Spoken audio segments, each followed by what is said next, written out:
The letter arrived on a Tuesday. Adrian Valenti read it 3 times, then folded it against his chest, like a man holding on to the last piece of something real. Around him, the guards moved. The other inmates moved. The whole mechanical world of that prison kept moving, and he just stood there, still, breathing.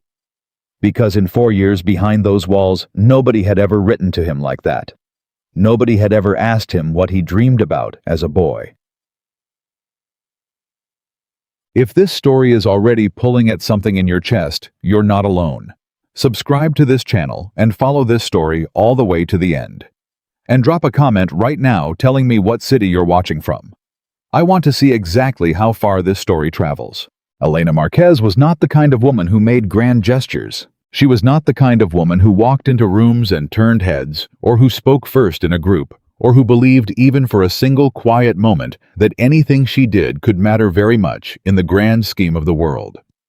She was 27 years old. She worked 40 hours a week at a community center in the South Bronx, and she spent most of her evenings at her kitchen table, eating reheated pasta, and trying to convince her father to take his medication on time. Her life was small, and she had made peace with that. She had made peace with the idea that small lives could still be decent lives, that doing good things quietly was its own kind of dignity. The letter-writing program had been Diane's idea. Diane was the director of the community center, a 60-year-old woman with reading glasses she always wore, pushed up on her forehead, and a belief ironclad and unshakable that human beings could be rehabilitated if someone was willing to put in the work of treating them like human beings first. The program was simple. Volunteers from the center would write anonymous letters to inmates at Rikers Island and at several upstate facilities. Just correspondence, just words on paper, maintaining what Diane called the tether of connection between people who had broken the law and the society they would eventually return to.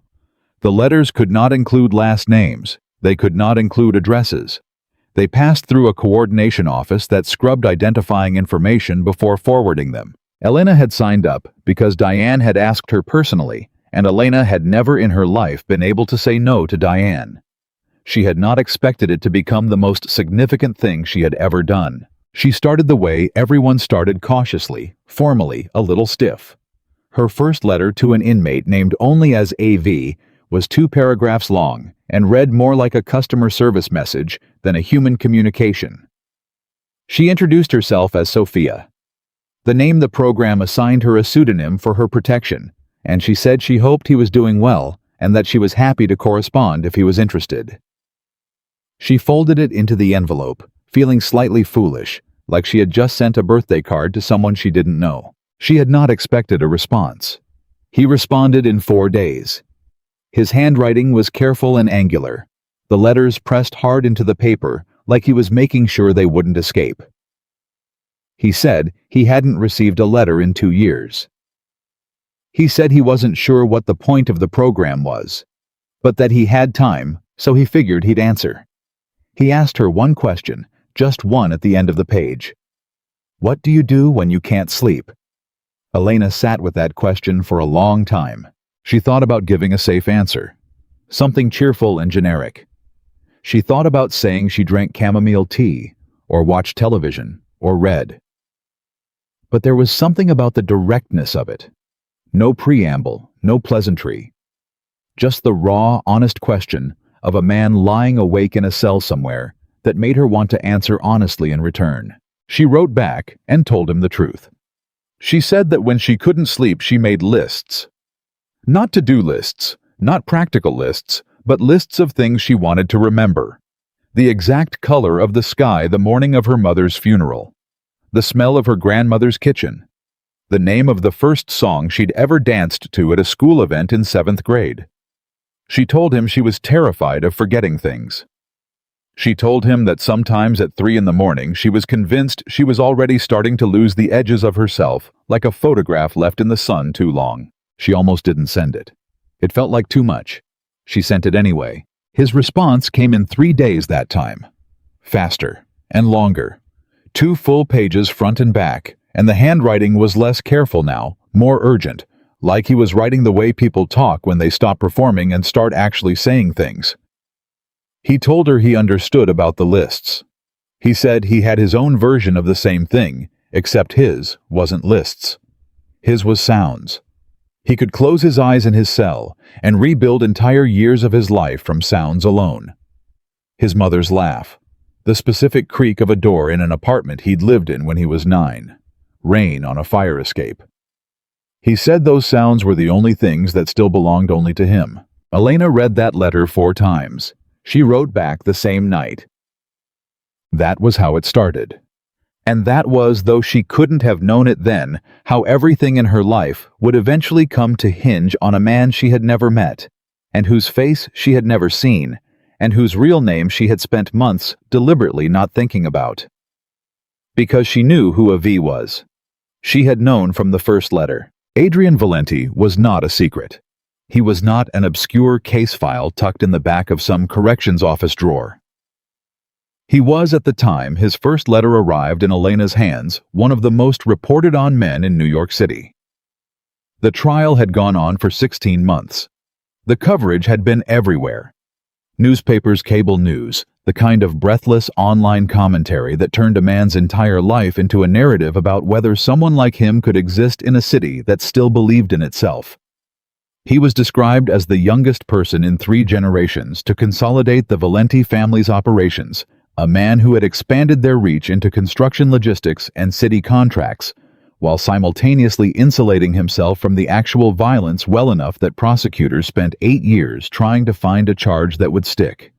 When they finally did, it was a RICO case complex layered, built from testimony that the defense called coerced and the prosecution called overwhelming.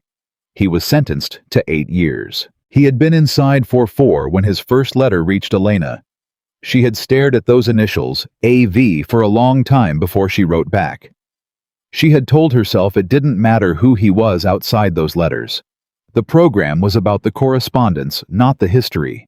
She had told herself that everyone deserved to be treated like a person, regardless of what they'd done, that this was literally the entire premise of Diane's program, and that she believed in that premise. She told herself a lot of things. But the truth, if she was being fully honest with herself at 3 in the morning, while she was making her lists, was that something about those first letters had already gotten through to her. Not because of who he was, not because of the name or the reputation, or the strange electricity of knowing she was writing to someone the city treated like a monster, but because of the sounds. Because of a man in a prison cell rebuilding his childhood from sounds in the dark. That was not the behavior of a monster. That was the behavior of a person who missed being a person. By the 4th month, they were writing every week. By the 6th month, Elena was writing twice a week, and he was matching her. And the letters had become something she could only describe as a real friendship. The kind of friendship she hadn't had since college. The kind where you stopped worrying about what you were revealing and just said things because the person on the other end had established letter by letter that they were going to meet honesty with honesty and not use it against you. He told her about his childhood. Not the version that appeared in court documents. Not the narrative of a boy groomed into crime by a powerful family, but the actual texture of it. The way his father only ever spoke to him in commands. The way his uncle had this habit of putting a hand on his shoulder that felt more like a clamp than an affection, the way he'd had one teacher in 7th grade.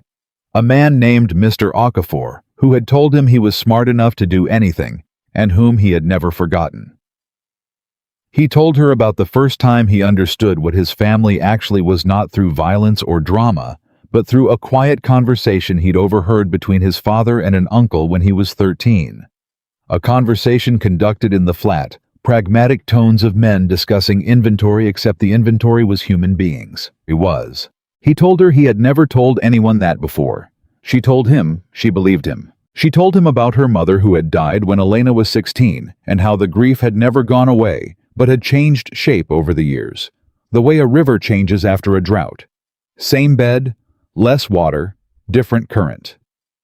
She told him about her father, who was sick now, with the kind of slow-moving illness that doesn't announce itself dramatically, but just gradually takes things away, and how she sometimes watched him sleep and tried to memorize the way he breathed, because she was terrified of the morning she would wake up, and that sound would be gone. She told him she was lonely in a city of 8 million people, and that this felt like a personal failing she couldn't quite correct. He wrote back, "It's not a failing, it's just honesty. Most people don't have the nerve for it." She kept that letter in the drawer of her nightstand. She kept most of his letters.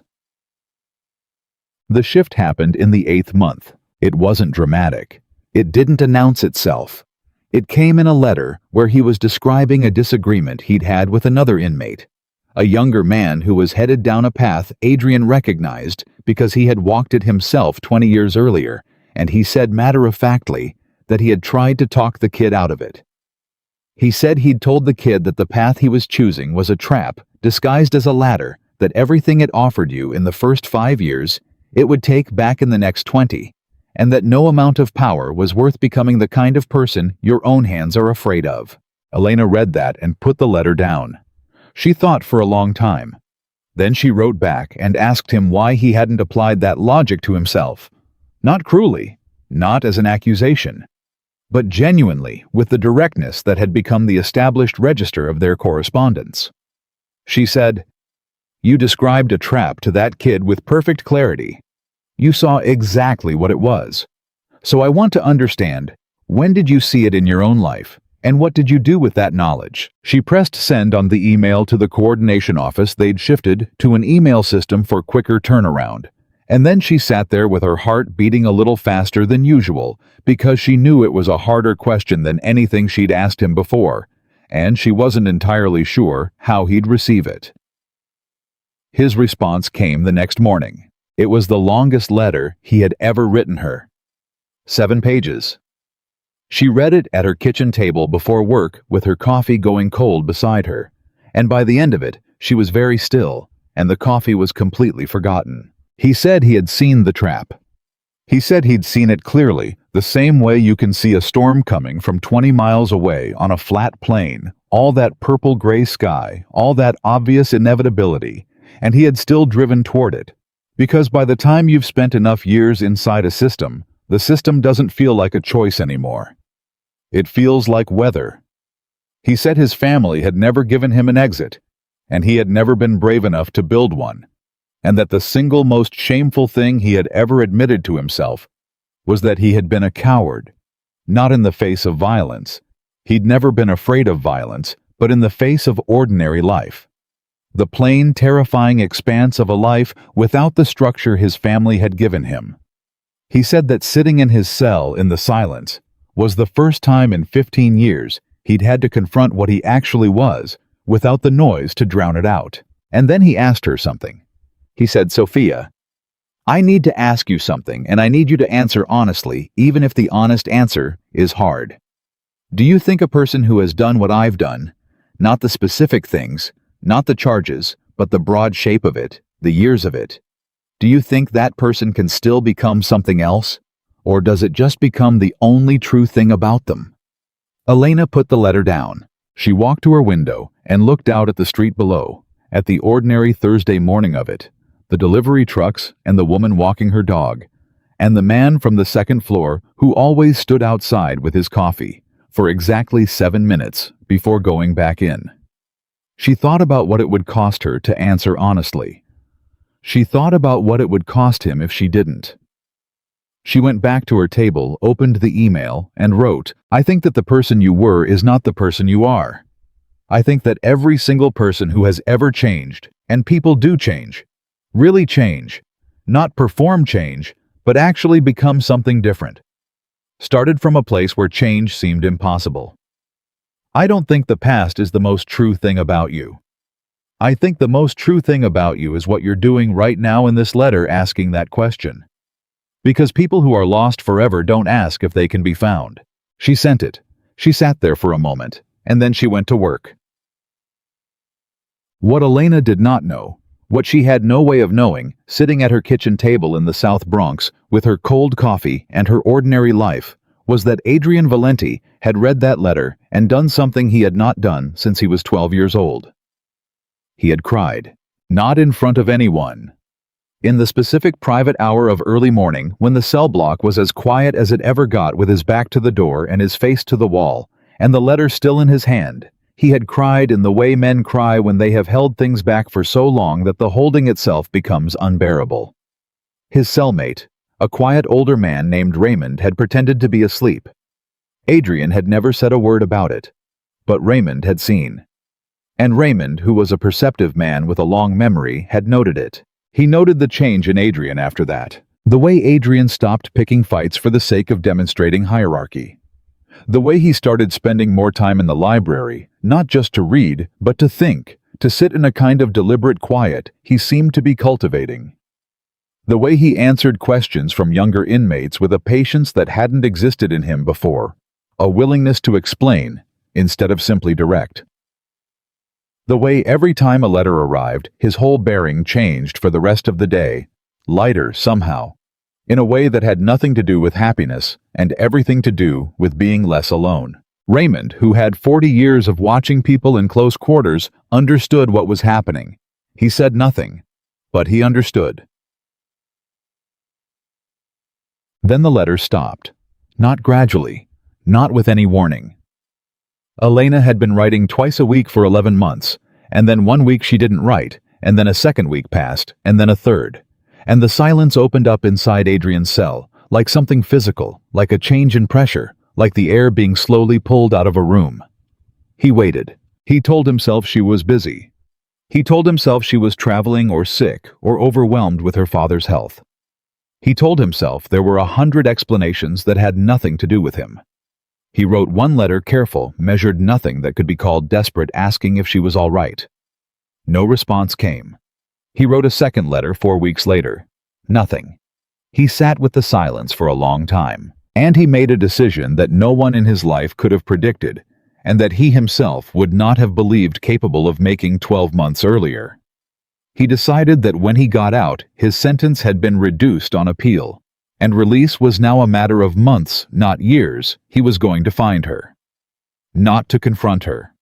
Not out of anger, though the silence had left something raw and unresolved in him that he couldn't entirely name, but because he needed to understand.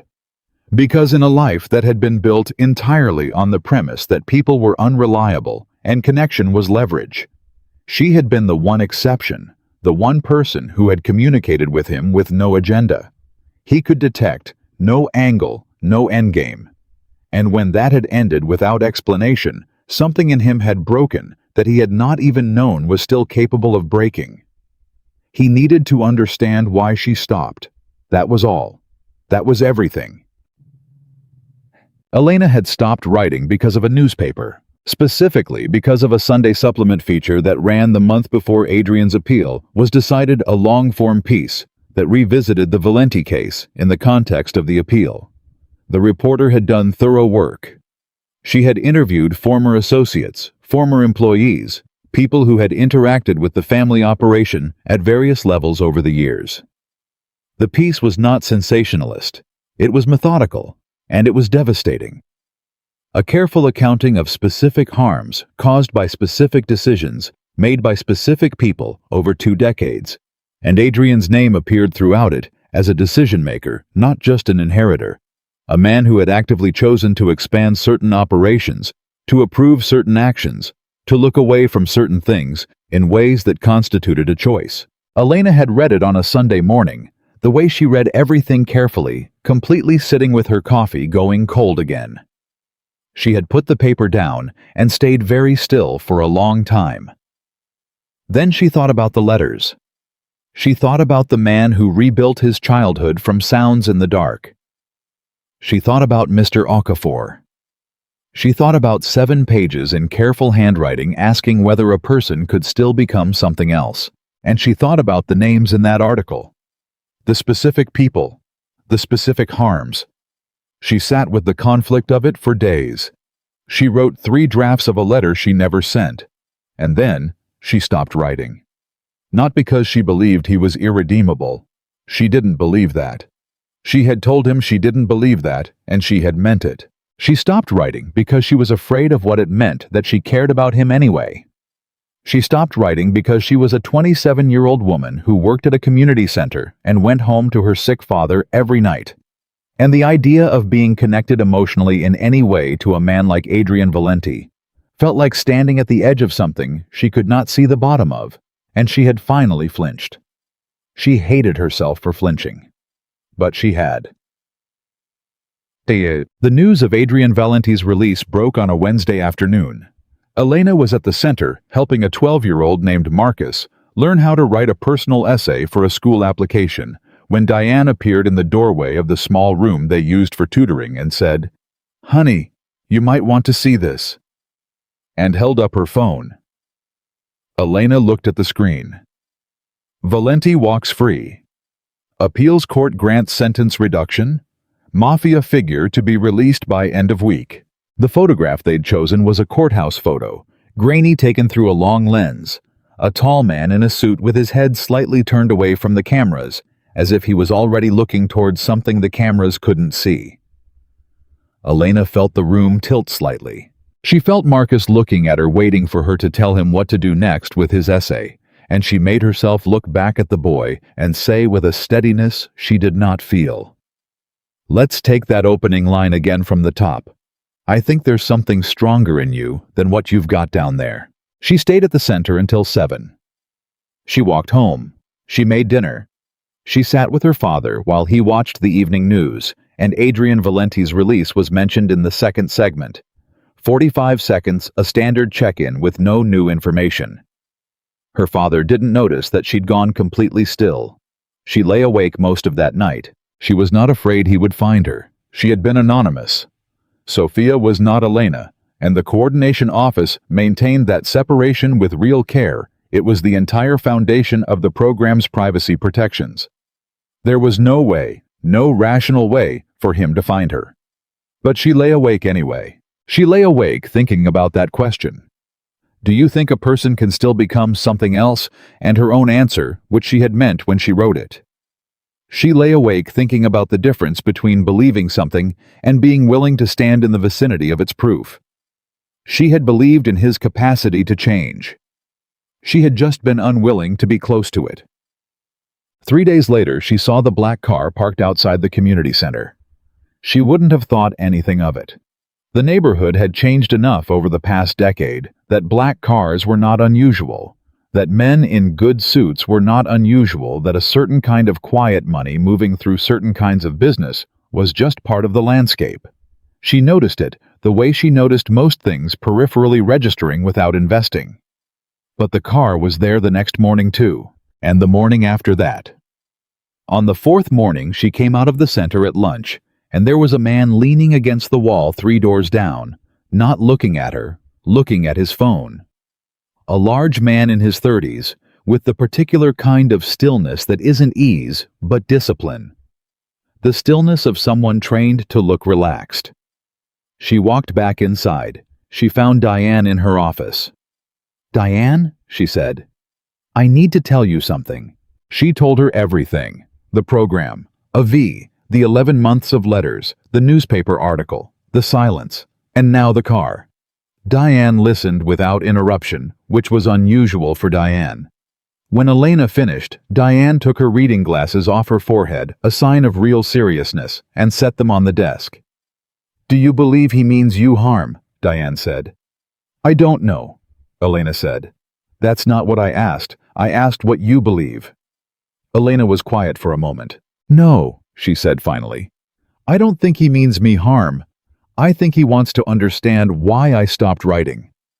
"And do you have an answer for that?" "Yes." "Is it a good answer?" Elena thought about it. "It's an honest one," she said. Diane nodded slowly. "In my experience," she said, "those are usually the same thing, just slower." The meeting was not what she had planned. She had planned to be logical about it. She had planned to be calm and direct, and to explain herself with the kind of clean emotional clarity she'd managed to maintain in their correspondence, where she had the gift of time and revision before committing to the words. She had planned a great many things.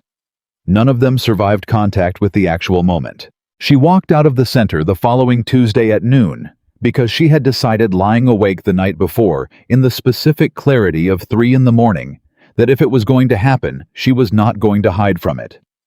She was not going to send someone else out to look or call the coordination office, or wait for it to resolve itself. She was going to walk out her own door and face it. He was there, not across the street, not in the car. He was standing directly outside the center's front entrance, close enough that she almost ran into him when the door swung open. He was taller than she'd imagined, which was an absurd thought, but it was the first one immediately followed by the realization that she had been imagining him for almost a year, constructing him out of handwriting and sentences, and the emotional texture of letters, and the actual physical fact of him was a kind of shock, not because he was frightening, though. There was something in his bearing that communicated a certainty about himself that most people spend a lifetime reaching for, but because he was real, undeniably, unavoidably real. A man with dark eyes and a particular quality of stillness that she recognized from the letters, the same quality that lived in careful handwriting and measured sentences and questions that went to the heart of things without any preamble. He looked at her. She looked at him. For a moment, neither of them said anything. Then he said, "Elena." Not a question, not an accusation, just her name, her real name, not Sophia spoken in the flat declarative way of someone confirming something they already knew. She felt the ground shift under her feet. "How long have you known?" she said. "Long enough," he said. "I want to ask you something." She waited. "Why did you stop believing I was worth saving?" The question hit her somewhere below the sternum, in the place where truthful things land when they find you. She wanted to give him the careful answer, the answer she'd rehearsed on the walk over, the one about privacy and professional boundaries and the complexity of the program's ethical structure. But he was looking at her the way people look when they've spent enough time alone with their own truth that they can recognize the shape of other people's evasions from a mile away. "I didn't stop believing that," she said. "Then why did you stop writing?" Her voice was steadier than she expected it to be. "Because I was afraid of what it meant that I hadn't." He looked at her for a long moment. Something shifted in his face, not softening exactly, but rearranging like a landscape after weather passes through. "That's honest," he said. "It's the only thing I know how to be," she said. "You know that." "I know." Silence moved between them, not uncomfortable, not comfortable either, but alive the way silences are when they're holding something real. "I came because I needed to understand," he said. "Not to frighten you, not to—" He stopped. "Not for any reason except that." Elena looked at him. The man from the letters. The man made of sounds in the dark of 7 careful pages of the question that had kept her awake for 11 months and counting. "I know why you're here," she said. "Do you?" "Yes." She paused. "The same reason I kept writing as long as I did. Because some things don't resolve themselves cleanly, and you need to look them in the face." Something moved across his expression, surprise almost, and beneath that, something older and more complicated. Something that looked, if she was reading it right, like the particular relief of a person who has just been understood. "I'm not asking you to be afraid of me," he said. "I'm not," she said. It was true. Standing here facing him, it was almost entirely true. There was something at the back of it, the awareness of what he was, of what the world said. He was of the names in that article, but it was background noise. Not the thing itself, not the thing in front of her, which was a man who had traveled from a prison to a community center in the South Bronx to ask one woman why she had stopped writing to him. "I need to know what happened," he said. "After the article." "I read it," she said. "All of it, every word." And I kept writing for 3 more weeks," she said. "I wrote 3 letters I didn't send. I kept every one of them." He was very still. "What made you stop?" he said. She looked at him steadily. "The same thing that made you cry after my letter," she said. The stillness became something else entirely. "Raymond told you," he said. "Raymond didn't tell me anything," she said. "I'm just a person who reads carefully." He looked away for a moment down the block at the ordinary Thursday afternoon of the street. When he looked back, something had changed behind his eyes, some last layer of guard coming down the way ice sounds when it starts to break. "What does that mean?" he said quietly. "It means I stopped writing because I was afraid of how much I cared," she said. "And I was afraid of how much you cared. And I didn't know what to do with the space between what you were and what I knew you to be in those letters. I didn't know how to hold both of those things at the same time." "And now," he said. "Now you're standing in front of me," she said. Another silence. The kind that says more than the sentences around it. "I don't know what you want from this," Elena said. "From finding me. I need you to tell me that plainly." "I don't want anything from you," he said. "I just needed to know you were real." She looked at him. "I'm real," she said. "I know," he said. "I can see that." He took a breath. Not dramatic, not performed, just the breath of someone who has been holding themselves together for a long time and is slightly loosening the grip. "You once told me," he said, "that the most true thing about a person is what they're doing right now, not the past." "I remember." "I've been trying to figure out what I'm doing right now," he said. "What it should be, since I got out, what direction it goes." "And," she said. "And I don't know yet," he said. "But I know I'm standing here, talking to you. And that feels more honest than anything I've done in a long time." Elena was quiet for the moment. The afternoon moved around them, a woman with a stroller, a delivery truck, the sound of a radio from a third-floor window playing something with horns. "Okay," she said finally. "Okay," he said. "Okay," she repeated. "You found me. I'm here. The letters were real. I meant everything I wrote. And I'm not going to pretend otherwise just because you're standing in front of me instead of on the other end of an envelope." He looked at her for a long moment. "That's what I was afraid you'd say," he said. "Why? Because it makes this harder," he said. "Whatever comes next, it makes it harder." "Why does it make it harder?" He almost smiled, not quite, but almost the corner of something. "Because you're not afraid of me," he said. "And everyone is afraid of me. I know how to operate in that world. I don't know how to operate in this one. The world where someone's not afraid of you. The world where someone means what they say," he said. The honesty of it landed quietly between them, the way the truest things always did. "Then you'd better start learning," Elena said. "Because I'm not stopping now." He looked at her. She looked back. And in the ordinary Thursday afternoon of a South Bronx street, with a delivery truck idling and a radio playing something with horns, and her father waiting at home to take his medication. In all of that ordinary everything, something that had been living only in letters, only in words, pressed hard into paper, only in the careful, angular handwriting of a man in a prison cell, learning to feel things again, stepped out of the envelope and became something you could actually stand next to. Something real. Something that had not yet learned what it was, or what it would cost, or what it would demand of both of them before it was finished. But real. Undeniably, unavoidably, finally real. He left that afternoon without asking for her number. That was the thing she couldn't stop thinking about on the walk home. The thing she turned over and over in her mind while she heated soup for her father and sat across from him at the small kitchen table and made the appropriate responses to whatever he was saying about the neighbor upstairs and the noise and something about a news segment he'd seen. She nodded in all the right places. She poured him water when his glass was low. And underneath all of it, the whole domestic ordinary machinery of her evening, she kept returning to the same fact. Adrian Valenti had found her. He had stood in front of her, asked her the one question that had the capacity to take her apart, heard her answer, and then said goodbye with the quiet finality of a man who had come for a specific thing and received it and didn't need anything else from the visit.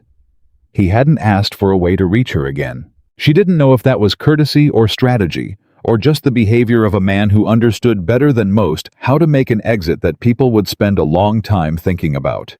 She was spending a long time thinking about it. Her father said, "Elena, you haven't touched your soup." She looked down at the bowl.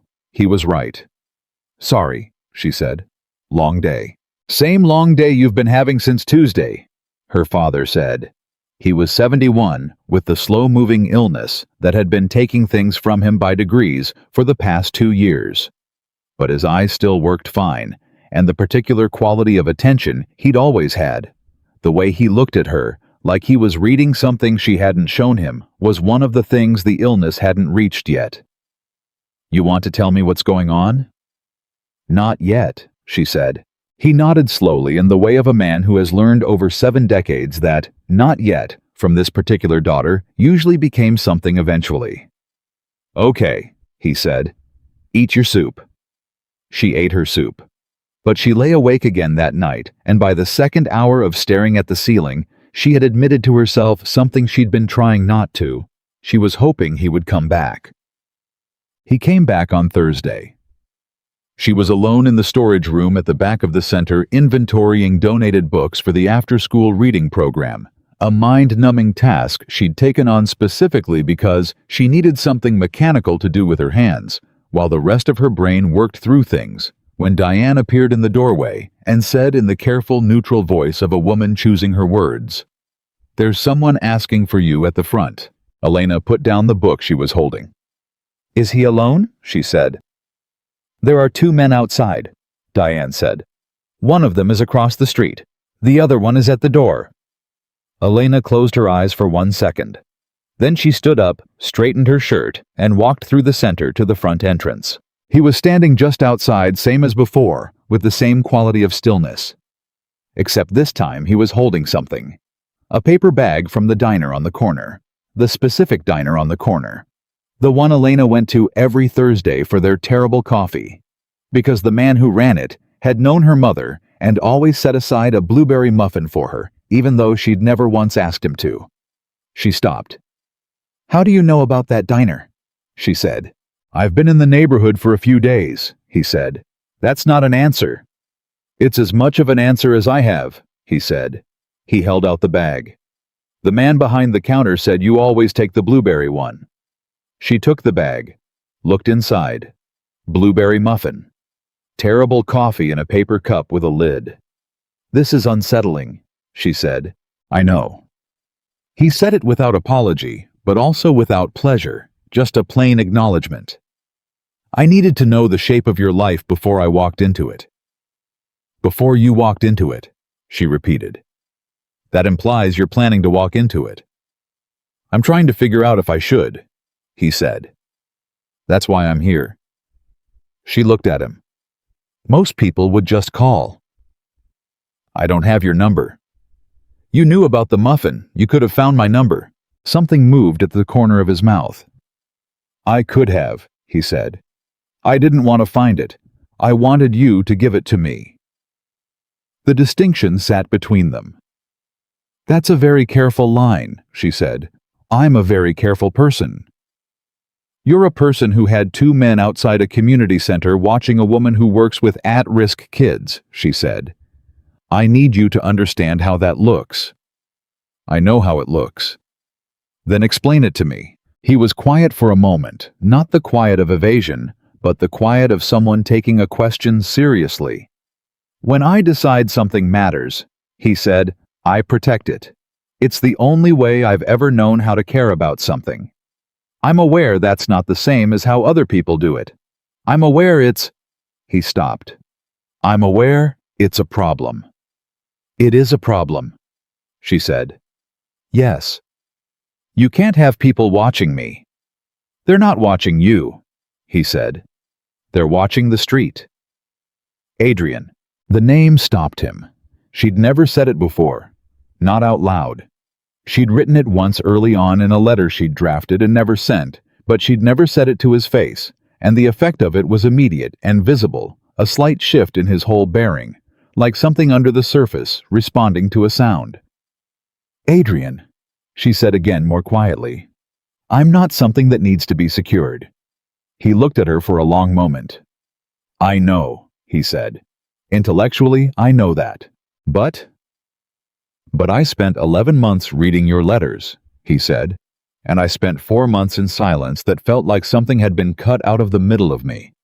And now you're standing 3 feet away, and you're the most real thing I've encountered in years, and every instinct I have says—" He stopped himself, breathed. Every instinct I have was trained in a world where you protect what matters or you lose it. Elena held the paper bag in both hands and looked at him, and felt the complicated truth of the moment pressing on her from all sides. "I'm going to say something," she said.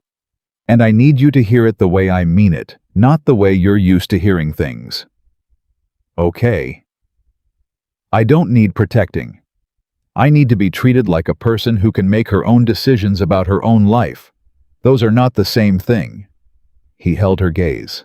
"I understand the difference." "Do you?" "I'm trying to," he said.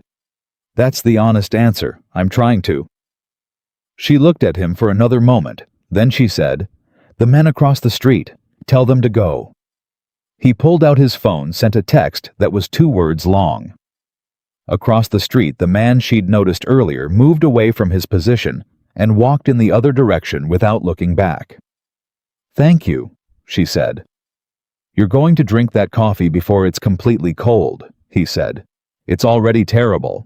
Despite herself, despite everything, she almost smiled.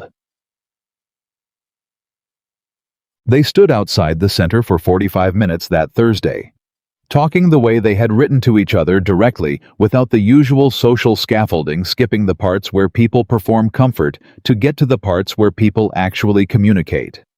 He told her that he had come back to New York to manage the transition of his organization's operations. He said that word transition in a way that meant several things at once, and she chose to hear the most optimistic interpretation and file the others for later. She told him about Marcus, the 12-year-old with the essay. She told him about the reading program and the tutoring and the grant application she was trying to write that would fund a new counseling position.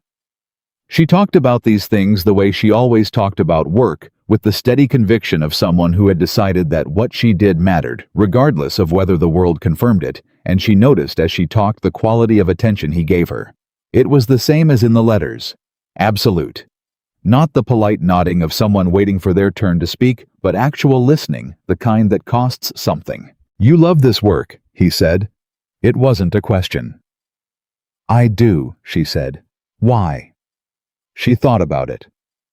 "Because everybody here has been told by someone, a parent, a teacher, a system, a city, that they're less than, that they're problems, that they're deficits. And I know what that feels like. And I want to be the counter-argument." He was quiet for a moment. "You told me that once," he said. "In a letter. Different words."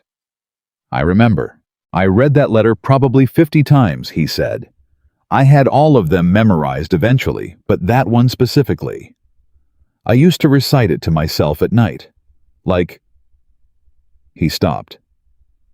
"Like people recite prayers, I guess.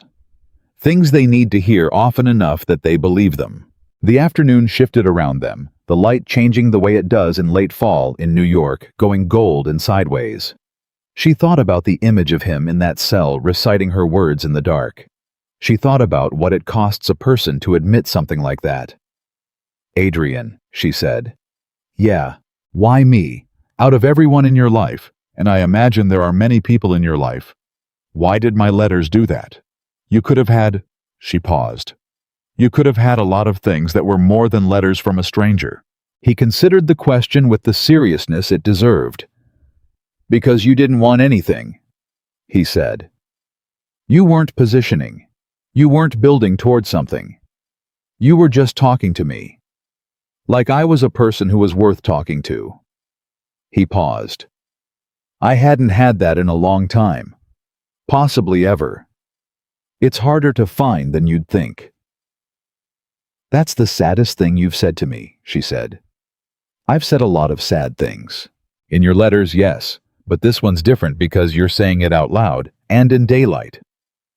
Something crossed his face, acknowledgement, and under it that quality she kept finding in him that had no good word in her vocabulary, the quality of a man who has developed the capacity to be honest about himself at significant personal cost.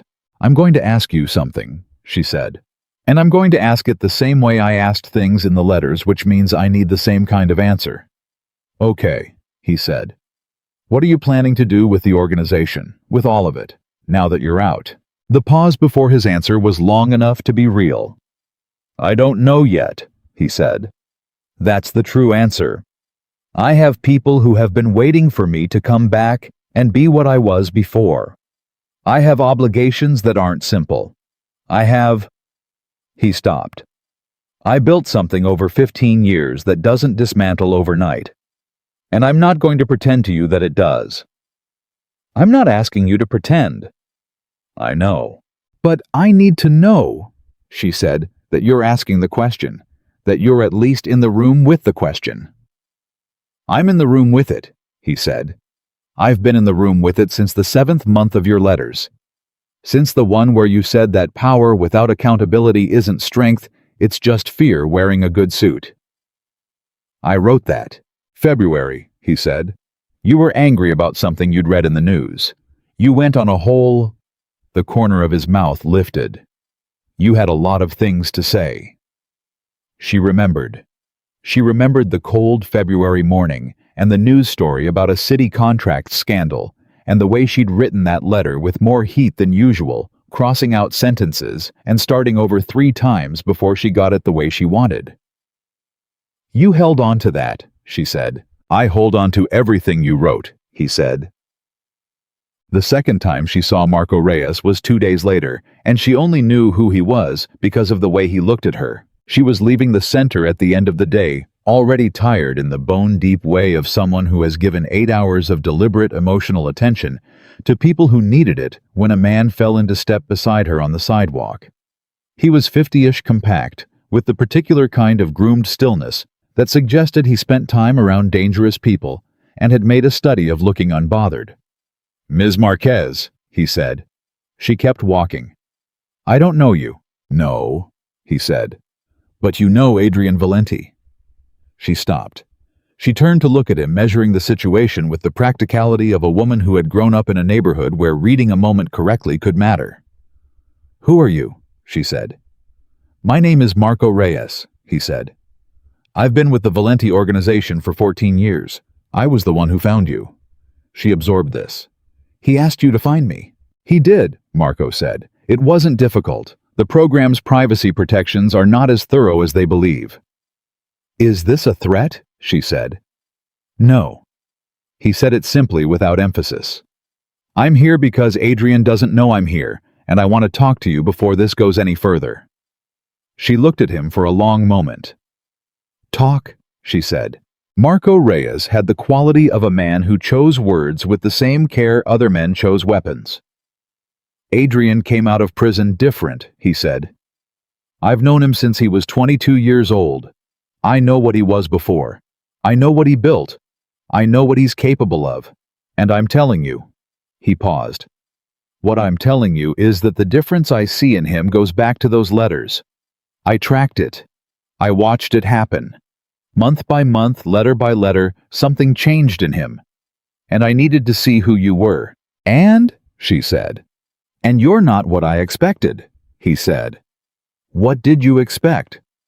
I don't know exactly. Someone running an angle, someone with an agenda, someone who understood what they were doing by writing to him and was doing it deliberately. He looked at her with the flat assessment of a man who has spent his life categorizing people. You're none of those things. No, she agreed. I'm not. That makes this more complicated, he said. For whom? For everyone, he said. Adrian has enemies who have been waiting for him to come out of that prison and be diminished. Vulnerable. They've been making moves. And if he's distracted, if there's someone who takes up that much of his attention, he stopped. People will use that. Then tell me what you're actually saying, she said. Because I don't think you came here to warn me off. I think you came here to tell me something else. Marco Reyes looked at her with something that in a different kind of man might have been respect. He hasn't been back to the main operation, he said. In 2 weeks since he got out, he's met with no one from the organization except me. He's done no business. He's done nothing that the people who depend on him expected him to do. All he's done is come to this neighborhood. He let that sit for a moment. In 14 years, I have never seen Adrian Valenti put anything above the work. Not once. Elena said nothing. I came here, Marco said, because I needed to understand what kind of person could do that to him. And now I've seen you, and I understand it better. He straightened slightly. Be careful, Ms. Marquez. Not of him. He won't hurt you. But of the world around him. The world around him doesn't forgive distractions. He walked away. Elena stood on the sidewalk and watched him go. Then she took out her phone and stared at it for a moment. She had Adrian's number now. They had exchanged them at the end of Thursday casually, the way people do when they've already had the harder conversation, and the number is almost a formality. She stared at his name in her contacts. She put the phone away and walked home. She told him about Marco the next time she saw him. He was angry in the way of someone who has learned to wear anger quietly, an internal tightening rather than an outward display. But she could see it in the set of his jaw and the particular quality of his silence when she described the conversation. He shouldn't have done that, Adrian said. He was trying to protect you, she said. In the only way he knows how. That's not... He stopped himself, breathed. He had no right to approach you without my knowledge. Maybe not, she said, but I'm glad he did. Adrian looked at her. Why? Because he told me something I needed to hear, she said. What did he tell you that I hadn't? That you haven't gone back, she said. That you've spent 2 weeks here instead of wherever you're supposed to be. The quiet that followed had weight. That's true, he said. Why? He looked at her in the direct way he had, the way that didn't negotiate with discomfort. Because I'm trying to figure something out, he said. And I can't figure it out from inside the operation. I can only figure it out from outside it. And the only thing that's been outside of it, that's ever been outside of it, is you. Adrian, I'm not a retreat, she said. I'm not somewhere you hide. I know that. Do you? Because I need you to be clear about what I am to you. I need to understand what this is. Because I have a life. She gestured toward the center, toward the general direction of home. A real life. A father who needs me. Work that matters. I can't be... She searched for the word. I can't be a symbol to you. I can't be the idea of something. I need to be a person. You are a person, he said. You're the only person I've talked to in years who didn't want something from me. That's not... I'm not using you as a symbol, Elena. I'm trying to figure out how to be a person myself. And I don't know how to do that anywhere except here. The rawness of it stopped her. This was the voice from the letters stripped of strategy, just the plain frightening truth of what was being said. Okay, she said finally softly. Okay, but I need you to understand something in return. Tell me. I have a file, she said, in my apartment, from the newspaper and from things I found after, about what your organization has done, specific things, specific people. She held his gaze. I kept it because I needed to be able to hold both versions of you at once, the man in the letters and the record. I needed both to be real to me. He absorbed this. And are they? Yes, she said. Both are real, and I need you to know that I know that I'm not here because I've decided to ignore the record. I'm here because I believe, because I said to you, and I meant it, that the record isn't the most true thing about you. She paused. But it still exists. I know it exists, he said. I live with it. Then we're starting from truth, she said. Not from convenience. Yeah, he said. We are. The call came on a Tuesday night, 9 days after Adrian had walked back into her life. She was home sitting with her father after dinner, half watching the television, and half trying to finish reading a grant report on her laptop when her phone rang with a number she didn't recognize. She almost didn't answer. She answered. The voice on the other end was a woman's voice, low and deliberate and careful in the way of someone who has thought through exactly what they're going to say. Ms. Marquez, my name is Catherine Valenti. Adrian is my son. Elena went completely still. How did you get this number? She said. It doesn't matter, Catherine said.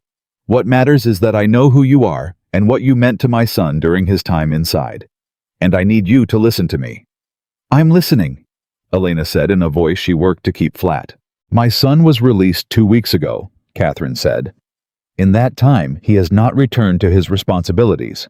He has not taken the meetings that needed to be taken. He has not made the decisions that needed to be made. People who depend on our family are losing confidence. Enemies are taking advantage of the gap." A pause. "And the reason he's done none of these things is that he's spent 2 weeks chasing a woman who writes letters at a community center in the Bronx." "Mrs. Valenti, I'm not calling to threaten you," Catherine said with the precision of someone cutting off a misunderstanding at the root. "I want to be clear about that. I'm calling because I think you're a smart woman, and smart women deserve to be told the truth plainly." Another pause. "My son is not a man who can live the kind of life you represent. I know him. I raised him. Whatever he has told himself in that prison, whatever those letters meant to him, the world he comes from, does not allow for what he's trying to build with you. And if he keeps trying, he will lose everything, and the people around him will suffer, and eventually—" She stopped. "Eventually you will suffer too." Elena's heart was going fast. She kept her voice level. "Thank you for calling, Mrs. Valenti," she said. "I understand what you're telling me. I want to tell you something in return." Silence. "Your son is an adult," Elena said, "and he's the only one who gets to decide what kind of life he builds. Not you, not the organization, not me, him." She paused. "I'm not going to tell you that the outcome is certain. I don't know what he's going to choose, but I'm not going to make that choice for him, and I'm not going to disappear to make it easier for you. If he decides this path isn't right, that decision has to come from him. That's the only way it's real." The silence on the other end was very long. "You're more like him than I expected," Catherine said. "What does that mean?" "It means he always did argue the principle," she said, "even when I wished he wouldn't." The voice shifted barely fractionally, but she heard it. Something that was almost human. "Be careful, Ms. Marquez. Not everyone will just call." The line went dead. Elena held the phone in her hand for a long moment. Her father from his armchair across the room said without looking away from the television, "You okay, mija?" "Yeah," she said. "I'm okay." She pulled up Adrian's name in her contacts. She texted him 4 words. "Your mother called me." The response came in under a minute. "I'll be there in 20. She looked at the message. Then she looked at her father, who was still watching his television, with the careful dignity of a man who had decided his daughter's business was her own business. And she thought about what Catherine Valenti had said, and she thought about what Marco had said, and she thought about the file in her drawer with the newspaper clippings, and she thought about Adrian in a cell reciting her letters like prayers. She thought about all of it at once. Then she wrote back, "Not tonight. We talk tomorrow. There's something I need to tell you too." She turned off the screen. She sat with her father, and she thought about her father's connection to the Valenti family's finances, the things she had pieced together slowly across multiple readings of the article, across the careful footnotes and the corporate names she had cross-referenced until one of them matched a company her father had worked for 22 years ago, at the end of a long career in accounting, a company he had never known the full story behind, a company that had collapsed in a scandal he had watched on the news and never thought about again. She had known for 3 weeks. She had not told Adrian. Tomorrow she would. Because whatever came next, it was going to come from truth. That was the agreement they'd made standing outside the center in the afternoon light, and she intended to keep it. Even when the truth was the kind that could burn everything down. Even then. She didn't sleep. She lay in the dark and went through it the way she always went through hard things, methodically from the beginning, following the thread, until it became something she could hold without flinching. The company was called Meridian Financial Partners. It had existed for 11 years before it collapsed in 2009, taking with it the pension funds of several hundred working-class families, the savings of a community credit union in Queens, and the professional reputation of a quiet accountant named Roberto Marquez, who had spent the last 4 years of his career there, keeping books he had believed until the last possible moment were legitimate. Her father had not been charged. The investigators had been thorough, and what they found was a man who was genuinely uninformed. A bookkeeper, not an architect. Someone who handled the numbers he was given and had no visibility into where those numbers originated. He had cooperated fully with the investigation, testified at 2 hearings, and walked away technically cleared but emotionally broken. The way people walk away from things that were done near them without their knowledge, carrying a guilt that the law doesn't recognize, but that settles into a person anyway. He had never in the 15 years since been able to fully explain to Elena why he felt responsible for something he hadn't known about. She had never until 3 weeks ago understood that Meridian Financial Partners had been one of several shell structures used to move money for the Valenti organization. It was in the article, buried in the 14th paragraph, a single sentence about the financial infrastructure Adrian's father had built, listing Meridian as one node in a network that had funneled profits from operations that did not bear close examination. Her father's career, her family's financial stability, the slow erosion of Roberto Marquez's health and confidence in the years after Meridian collapsed. All of it ran through the same source. She had read that paragraph and reread it, and then set the newspaper down and sat very still for a long time, doing the accounting in her head the way her father had once done accounting for a living. She had not told Adrian. She had spent 3 weeks deciding whether to tell Adrian, and lying in the dark the night after Catherine Valenti's phone call, she understood that the decision had already made itself the way real decisions do when you've been circling them long enough. She understood it not because it was simple, or because she was certain of the outcome, but because she had told him they were starting from truth, and she had meant it, and the truth was the truth, whether it was comfortable or not. She would tell him in the morning. She turned onto her side and closed her eyes. She did not sleep, but she was at least still.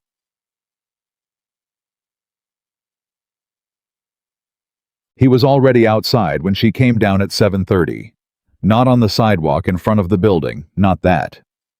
He was down the block, leaning against the wall of a bodega that had been there since before she was born, with a coffee in each hand, and the look of a man who had also not slept. He saw her and pushed off the wall and met her halfway and handed her one of the coffees without preamble or greeting. She took it. "How long have you been here?" "Since 6, he said. "Adrian." "I know," he said. "My mother called you. I spent the night working out what she said and what I wanted to say to you about it." "What did you work out?" "That I'm sorry," he said, "and that it won't happen again." She looked at him steadily. "Did you tell her not to call?" "I told her a great deal of things," he said in a tone that confirmed the conversation had not been comfortable for either party. "She heard about half of it. That's better than usual." Despite everything, Elena felt the edge of a smile. She kept it contained. "I need to tell you something," she said, "and I need to tell you before anything else happens. Before we talk about your mother or Marco or any of the rest of it." He was quiet, watching her. "Walk with me," she said. They walked. The neighborhood was doing its morning things around them, the roll of metal gates going up, the first delivery trucks, the school kids in the distance heading toward the corner where they'd wait for buses. Elena held her coffee and watched the sidewalk ahead of her and thought about how to begin. She began at the beginning. She told him about Meridian. She told him about her father. She told him the sequence of it, the job, the years, the collapse, the investigation, the clearance, the aftermath. She told him about reading the 14th paragraph of the article and doing the accounting in her head. She told him she had known for 3 weeks and had not said anything, and she told him why. Which was that she had been afraid, not of him specifically, but of what the information meant for everything that had been building between them. Afraid that it would look like accusation, when it wasn't, afraid that it would contaminate something that felt against all logic clean. When she finished, they were at the end of the block. She stopped walking and turned to look at him. His expression was something she had never seen on his face before, not in person, and not in any of the photographs she had seen in the coverage of his trial. It was the expression of someone receiving information that strikes 2 completely opposite places in them simultaneously, something opening and something closing at the same exact moment. He said nothing for a long time, She let the silence stand. She had learned across 11 months of letters that Adrian Valenti's silences were not emptiness. They were processing. They were the sound of a precise mind taking something apart to understand all its components before responding. Finally, he said, "Your father's name is Roberto Marquez." "Yes." "He was the accountant." "He was one of the bookkeepers," she said. "He didn't know what the money was." "I know he didn't know," Adrian said. "I know exactly what he knew and what he didn't know because I was 23 years old when Meridian was operational, and I reviewed the personnel structure myself. Your father was clean, completely clean. He was—" He stopped. Something went through his face that was partly the difficulty of what he was saying and partly something older, more burdened. He was exactly what the investigators concluded he was. A man doing honest work inside a dishonest system without knowing it. "Then you knew about him before," she said. "Not specifically, not the name. There were hundreds of people whose lives were adjacent to things my family did, and I didn't track individuals. I told myself it was—" He stopped again. The difficulty increased. "I told myself a great many things. That's what you do. You build a structure of reasoning that lets you not look directly at the human cost. And it works for a long time, and then one day, it doesn't work anymore, and you're sitting in a cell, and someone is writing you letters and describing her father listening to him breathe at night because she's terrified of losing him, and you start doing the accounting yourself." Elena went very still. "You knew," she said. "Before today. Not about my father specifically, but about Meridian. About what it cost real people." "Yes," he said. "I knew." "And you found me anyway." "I found you because you saved my life," he said plainly. "Those letters were the only thing between me, and I don't know what exactly. Something I don't like to look at directly. And yes, when I found out who you were when Marco told me your name, and I connected it to your father's name, I sat with that for a long time." He looked at her. "I was going to tell you. I want you to know that. I was working up to telling you." "When?" she said. "Soon," he said. "Today maybe. I don't know. He paused. "I've been afraid," which is a sentence I have not said out loud in 20 years, so register the significance of it. She looked at him. "You were afraid of what I'd think." "I was afraid you'd leave," he said, "before I had the chance to say what I needed to say." "What do you need to say?" He turned to face her fully. This was a different posture than his default, less contained, something more exposed in it, something that cost him visibly to maintain. "What my family did to yours was wrong," he said. "Not inadvertently wrong, deliberately wrong. My father built Meridian knowing exactly what it would do to the people whose money moved through it, and he did it anyway because it was useful. And I was part of that organization. I didn't build Meridian. I was 23, but I inherited it, and I expanded other things like it, and I told myself the human cost was an abstraction, and I was wrong." He paused. "I can't undo it. I can't give your father his career back, or his health back, or the years it took from him. I can't do any of that." "I know," she said. "But I need you to know that I know it," he said. "Not as an abstraction. Not as a line in a legal document or a paragraph in a newspaper article. As a real thing. A specific thing." His voice was steady, but the effort of keeping it steady was visible. "Your father is a real person. What happened to him was my family's fault. I am connected to that harm, and I have to live with that." Elena looked at him for a long time. There were things she could have said. There was anger available to her, legitimate and earned, and she could feel its edges. She had felt them for 3 weeks, sitting with the file in her drawer.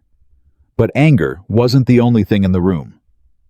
In the room with the anger was also everything else. 11 months of letters, a man who recited her words like prayers in the dark, the question about whether a person could become something else, and her own answer, which she had meant. "I know you're connected to it," she said. "I've known for 3 weeks. I'm still here." He absorbed that. "Why?" he said. "Because you just said all of that without me asking you to," she said. "And because I don't think guilt is useful without direction. And because I said what I said in that letter, and I meant it." She paused. But there's something I need from you. Tell me. My father, she said. I want you to understand him as a person, not a case file, not a line item. A person. Can you do that? Yes, he said without hesitation. I'm going to hold you to that, she said. I know. She did not take him to meet her father that day. She was not ready for that, and she was honest with herself about it. What she did instead was tell her father that evening that there was someone in her life she needed to explain. And she watched her father's face go through several things at once, surprise and concern, and the specific kind of paternal assessment that doesn't change even when a man is ill and diminished and moving through his days more slowly than before. Tell me, her father said. She told him. Not everything, not the full weight of Meridian and what she'd found, but enough. A man she had corresponded with through the program. A complicated man. A man with a history that was not simple or clean. A man who was trying genuinely to be something different. Her father listened, the way he always listened, with his whole attention, which was one of the things the illness had not taken from him. When she finished, he said, "This is the man who's been outside the center." She stared at him. "How do you know about that?"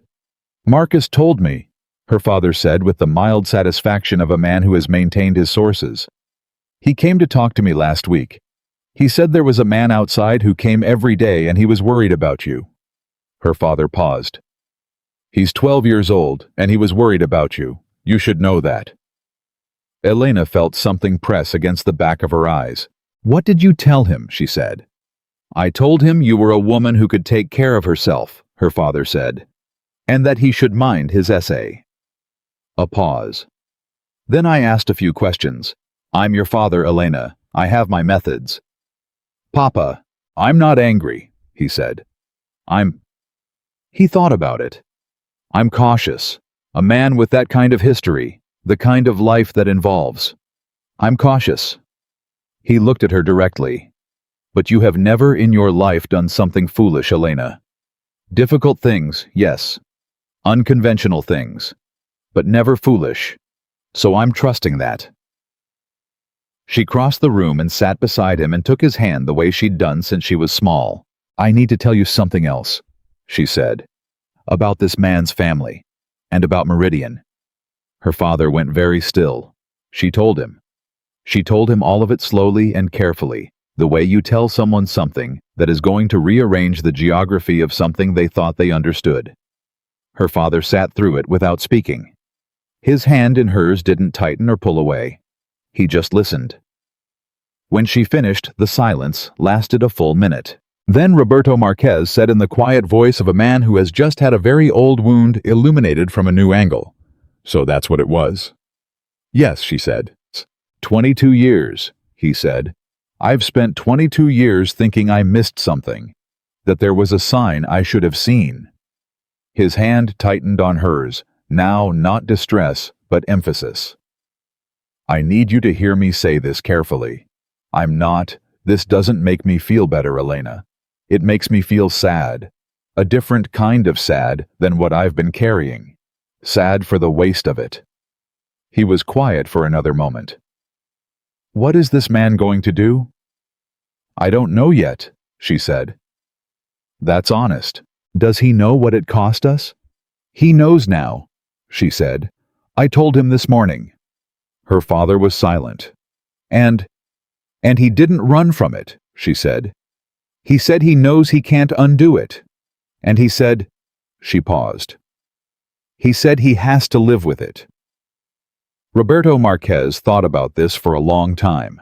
"That's a real answer," he said finally. "A man who can say he has to live with it rather than telling you how he's going to fix it, that's a real answer." He patted her hand. "I'd like to meet him. When you're ready. Whenever you're ready." The threat arrived 4 days later. It was not subtle. Whoever delivered it had no interest in subtlety, which told Elena even before she'd fully processed what she was looking at, that it was not from Adrian's organization.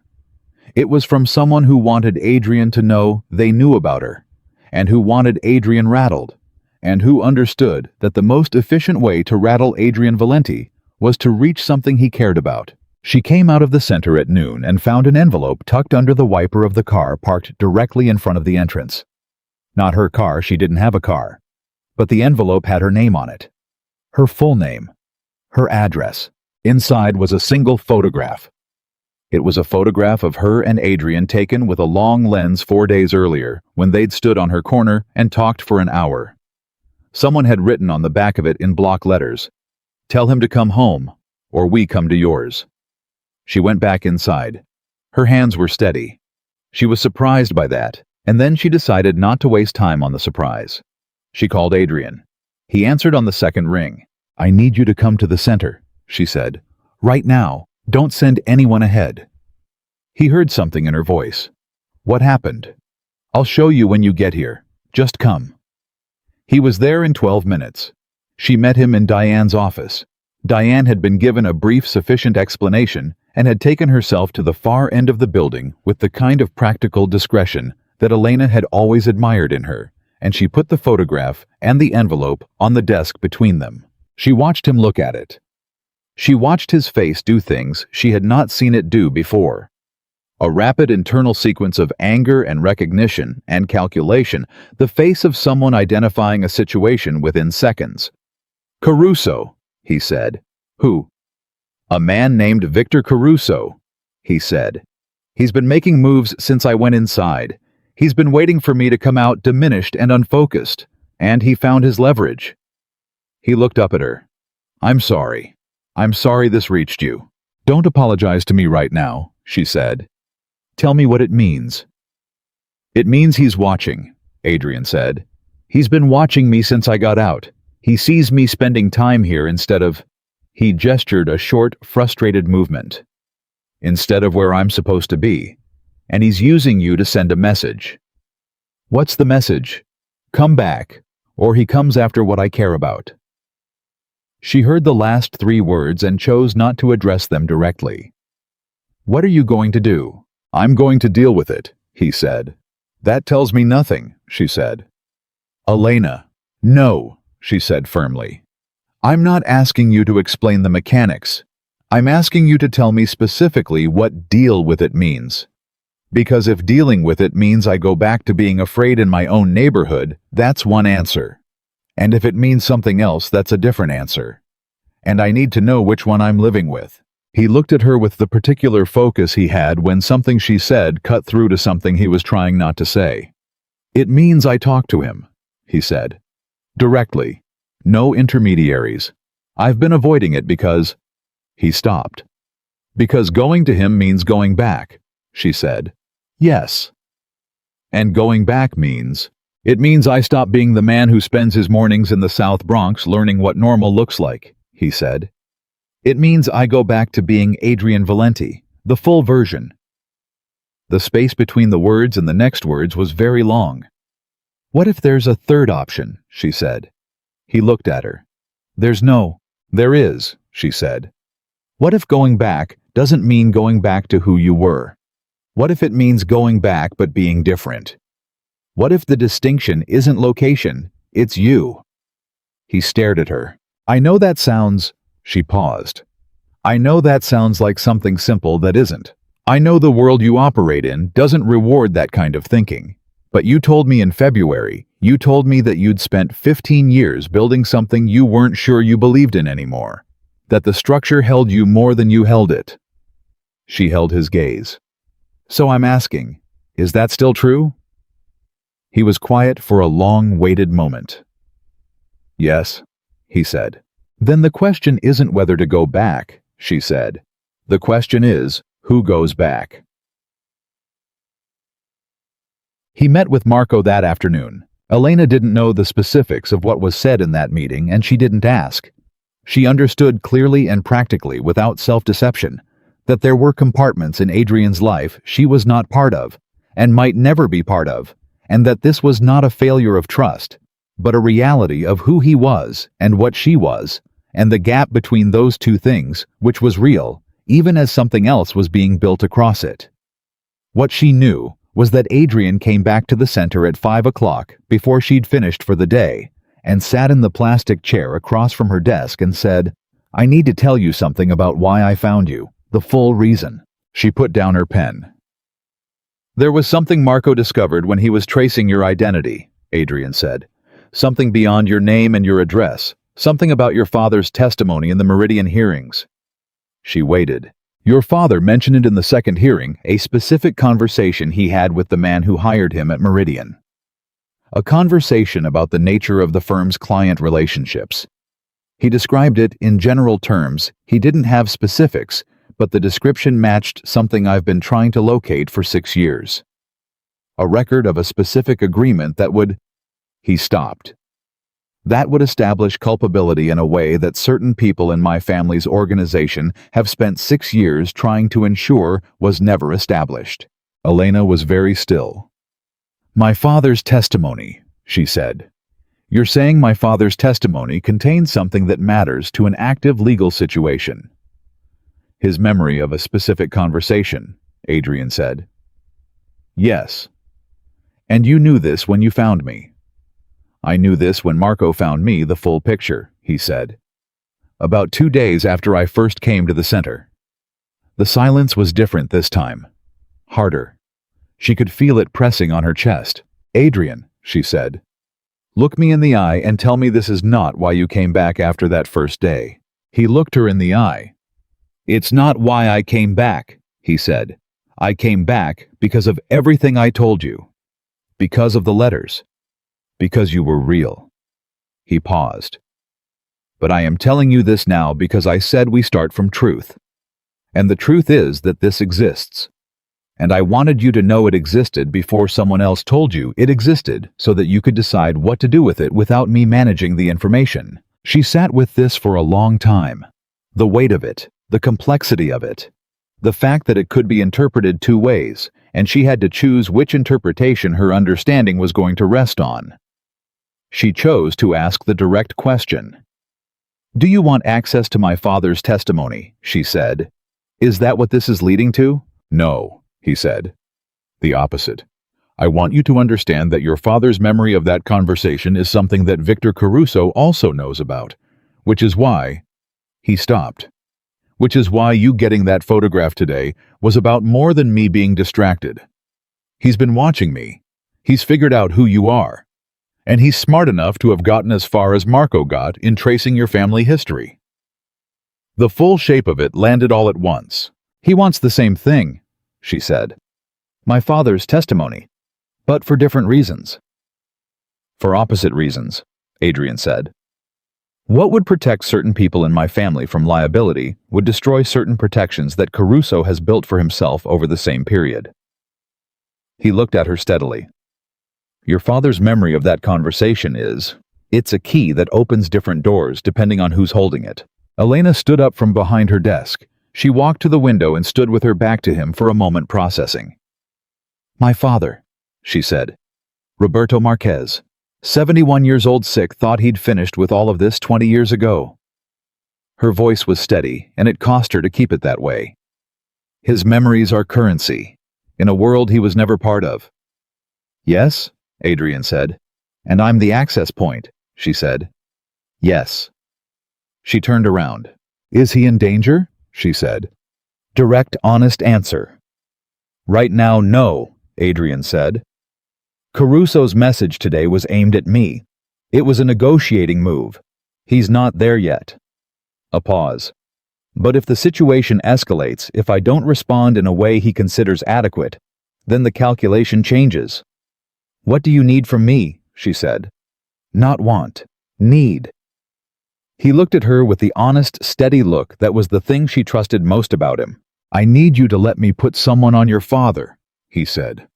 "Someone he won't know is there. Someone who won't disrupt his life. I know what that looks like. I know what it feels like to have that done without your consent. I'm asking you for it because I'd rather ask and explain than act and explain later." She looked at him. "If I say yes to that," she said, "it means I'm trusting your judgment about the level of risk. Not your instinct to protect, your judgment." "I understand the difference," he said. "Convince me you do," she said. "Your father is not in the kind of danger that requires a fortress," he said. He's in the kind of danger that requires someone paying attention, a person who is present without being visible. I'm not talking about turning his apartment into an operation. I'm talking about someone I trust in the building available paying attention. That's the honest assessment of the level of risk. She thought for a moment. She thought about her father in his armchair watching the news.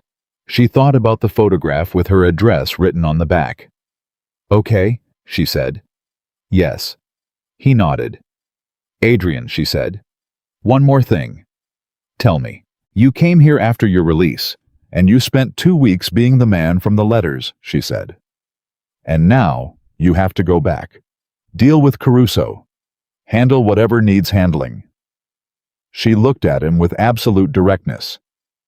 "I need to know that the man from the letters is the one going back, not the other version." "I don't know if I can promise you that cleanly," he said. "I'm not going to lie to you about how clean it is, but I can promise you that I know the difference now, between the two versions, and I know which one I want to be." He paused. "That's what you gave me, knowing the difference. I didn't know the difference before the letters." She looked at him for a long time.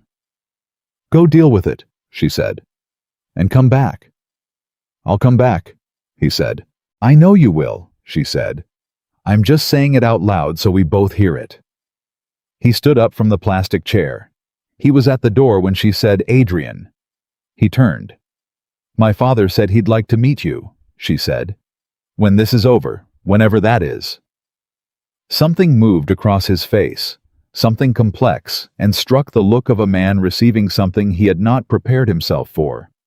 "I'd like that," he said quietly. "I'd like that very much." He left. Elena sat back down at her desk. She picked up her pen. She stared at the grant report she'd been working on before the photograph, and before the conversation, and before the entire afternoon's worth of revelations. She thought about Victor Caruso and a key that opened different doors. She thought about her father's voice saying so. That's what it was in the quiet of their apartment. She thought about Adrian saying, "I know the difference now," with the steady, unflinching quality of someone telling the truest thing they know. She thought about all of it. Then she put her pen to the paper and kept working because the center needed the grant, and the grant needed the report, and Marcus needed his essay fixed by Thursday, and the world was going to keep requiring ordinary things from her, regardless of how unordinary the rest of it had become. She worked until 7. She went home. Her father was in his chair. The television was on. He looked up when she came in, read her face with the accuracy of a man who has been reading this particular face for 27 years, and said simply, "Sit down, mija. I'll heat the soup." She sat down. She let him heat the soup. Outside in the building across the street, a man whose name she would never know settled into a position by a window and watched the block with quiet professional patience, and the night moved around all of them. And somewhere in the city, Adrian Valenti was driving toward a meeting that would require him to be for the first time in his life 2 different men at once, and to know with every word he said which one he was choosing. The weight of that choice was something Elena felt across the distance between them. She thought he did too. He was gone for 3 days. Elena didn't hear from him for the first 36 hours, which she had told herself was fine, which she had told herself she expected, which she had told herself was simply the reality of what she'd agreed to when she said go deal with it and come back. She had meant those words. She had meant the space they implied. She was not a woman who needed constant reassurance from another person's attention, and she had built her life on exactly that kind of self-sufficiency, the kind you develop when you grow up being the reliable one, the steady one, the one other people leaned on, because you seemed like you could take the weight. She was fine. She was not fine. She got through the first day by working straight through until 8, staying late to help a teenager named Priya rehearse a job interview for a position at a grocery store that Priya was convinced she was going to fail and that Elena was equally convinced she was going to get. She got through the second day by writing the full grant report, 32 pages, a thing she had been slowly building for 6 weeks, and which she finished in a single sustained session, fueled by the specific focused energy of a person trying not to think about something else. She cooked dinner both nights. She sat with her father. She read. She made her lists. On the morning of the second day, she noticed the man across the street had been replaced by a different man, same window, same quality of professional stillness. And she understood this meant the arrangement was working, as Adrian had described it. People rotating in and out, so that no single presence became identifiable. She found this, against all the expectations she had about herself, genuinely comforting. Not because she needed protecting, but because it meant he was still thinking about her father. Still holding the promise he'd made. At 9:45 on the third morning, her phone rang. "I'm outside," he said. "I know it's early. I can come back." "Stay there," she said. She was downstairs in 4 minutes. He looked like a man who had been inside something difficult and had come out the other side of it still standing, but wearing the effort visibly. Not injured, nothing like that. But compressed the way people look when they've spent days operating at a level of sustained tension that doesn't show on the outside until the tension is released, and suddenly the whole cost of maintaining it becomes visible in the set of the shoulders and the quality of the eyes. She looked at him for a moment. Then she said, "Come upstairs. I'll make coffee." He stopped. "Your father?" "My father has been awake since 6:30 and has been waiting for this, I promise you." She turned and went back inside. He followed. Roberto Marquez was in the kitchen when they came in, already dressed in the careful way he dressed, even on days he didn't go anywhere, because he'd told Elena once that how you dressed was how you told yourself you were still participating in life. He was making toast. He turned when they came through the door, and Elena watched her father look at Adrian Valenti for the first time, the full, honest assessment of a 71-year-old man measuring someone who had entered his daughter's life in the most complicated possible way. Adrian stopped in the doorway. "Mr. Marquez," he said. He said it with the exact right quality, not submissive, not strategic, but genuinely respectful. The tone of a man who understands that the person in front of him has earned something that has nothing to do with power or reputation. Her father looked at him for another long moment. Then he said, "You want toast?" Elena felt something loosen in her chest.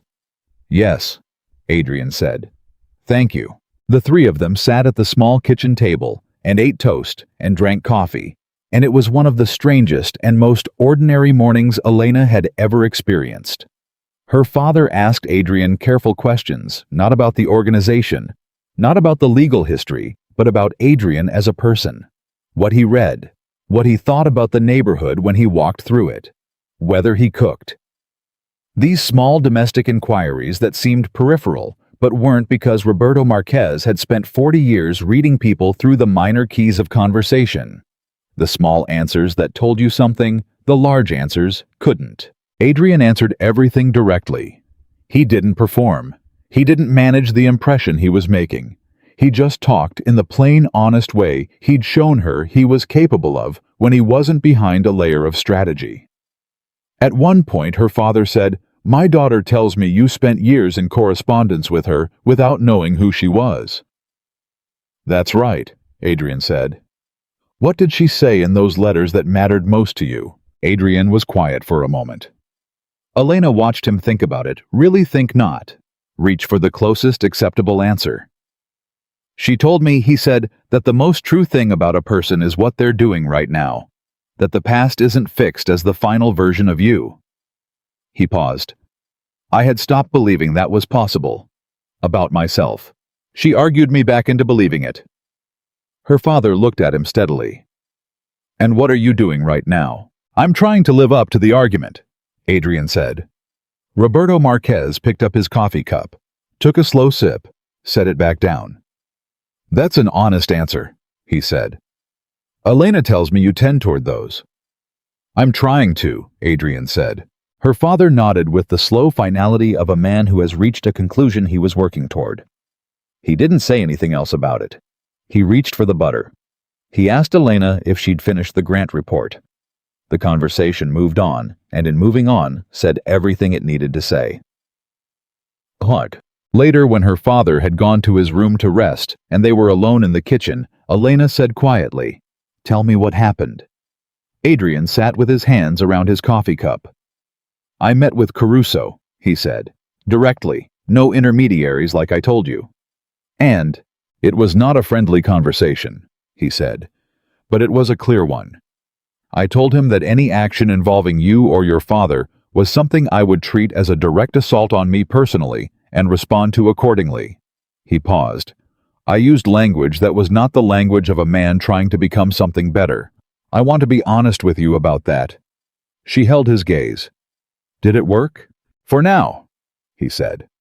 Caruso is rational. Rational men calculate risk. I made the calculation unfavorable. He paused again. But I also did something else while I was in that world for 3 days. I met with the organization, with the people who have been running things in my absence, and I told them there were going to be changes. She was very still. What kind of changes? She said. The kind that take time, he said. I'm not going to tell you I walked in there and announced a transformation, and everyone nodded, and the music swelled. That's not how it works, and you know it's not. But I made specific decisions about specific operations, things I could move on immediately. I ended an arrangement that was... He stopped. That was the kind of thing you read about in the 14th paragraph of a newspaper article and spend 22 years trying to understand. She absorbed this. How did people respond? She said. Marco was relieved, he said. Some others were not. There will be friction. There is already friction. Changing the direction of something that's been running the same way for 30 years doesn't happen without, he chose the word carefully, without cost. To you. Mostly to my relationships with people who liked things the way they were, he said, which is most of the people I've worked with for 15 years. Adrian, she said, I need to ask you directly, are you changing the direction of your organization because of me, because of what I said? He looked at her. No, he said. She blinked. No. No? He said again. I'm changing it because it's the right thing to do. Because I've known for years that it was the right thing to do, and I didn't have the... He searched for the word. The nerve, the structural support, something to stand on while I made the change. He paused. You're not the reason. You're the thing that gave me enough ground under my feet to do what I already knew needed doing. She thought about that distinction for a long moment. That matters, she said. I know it does, he said. That's why I said it that way. She leaned back in her chair.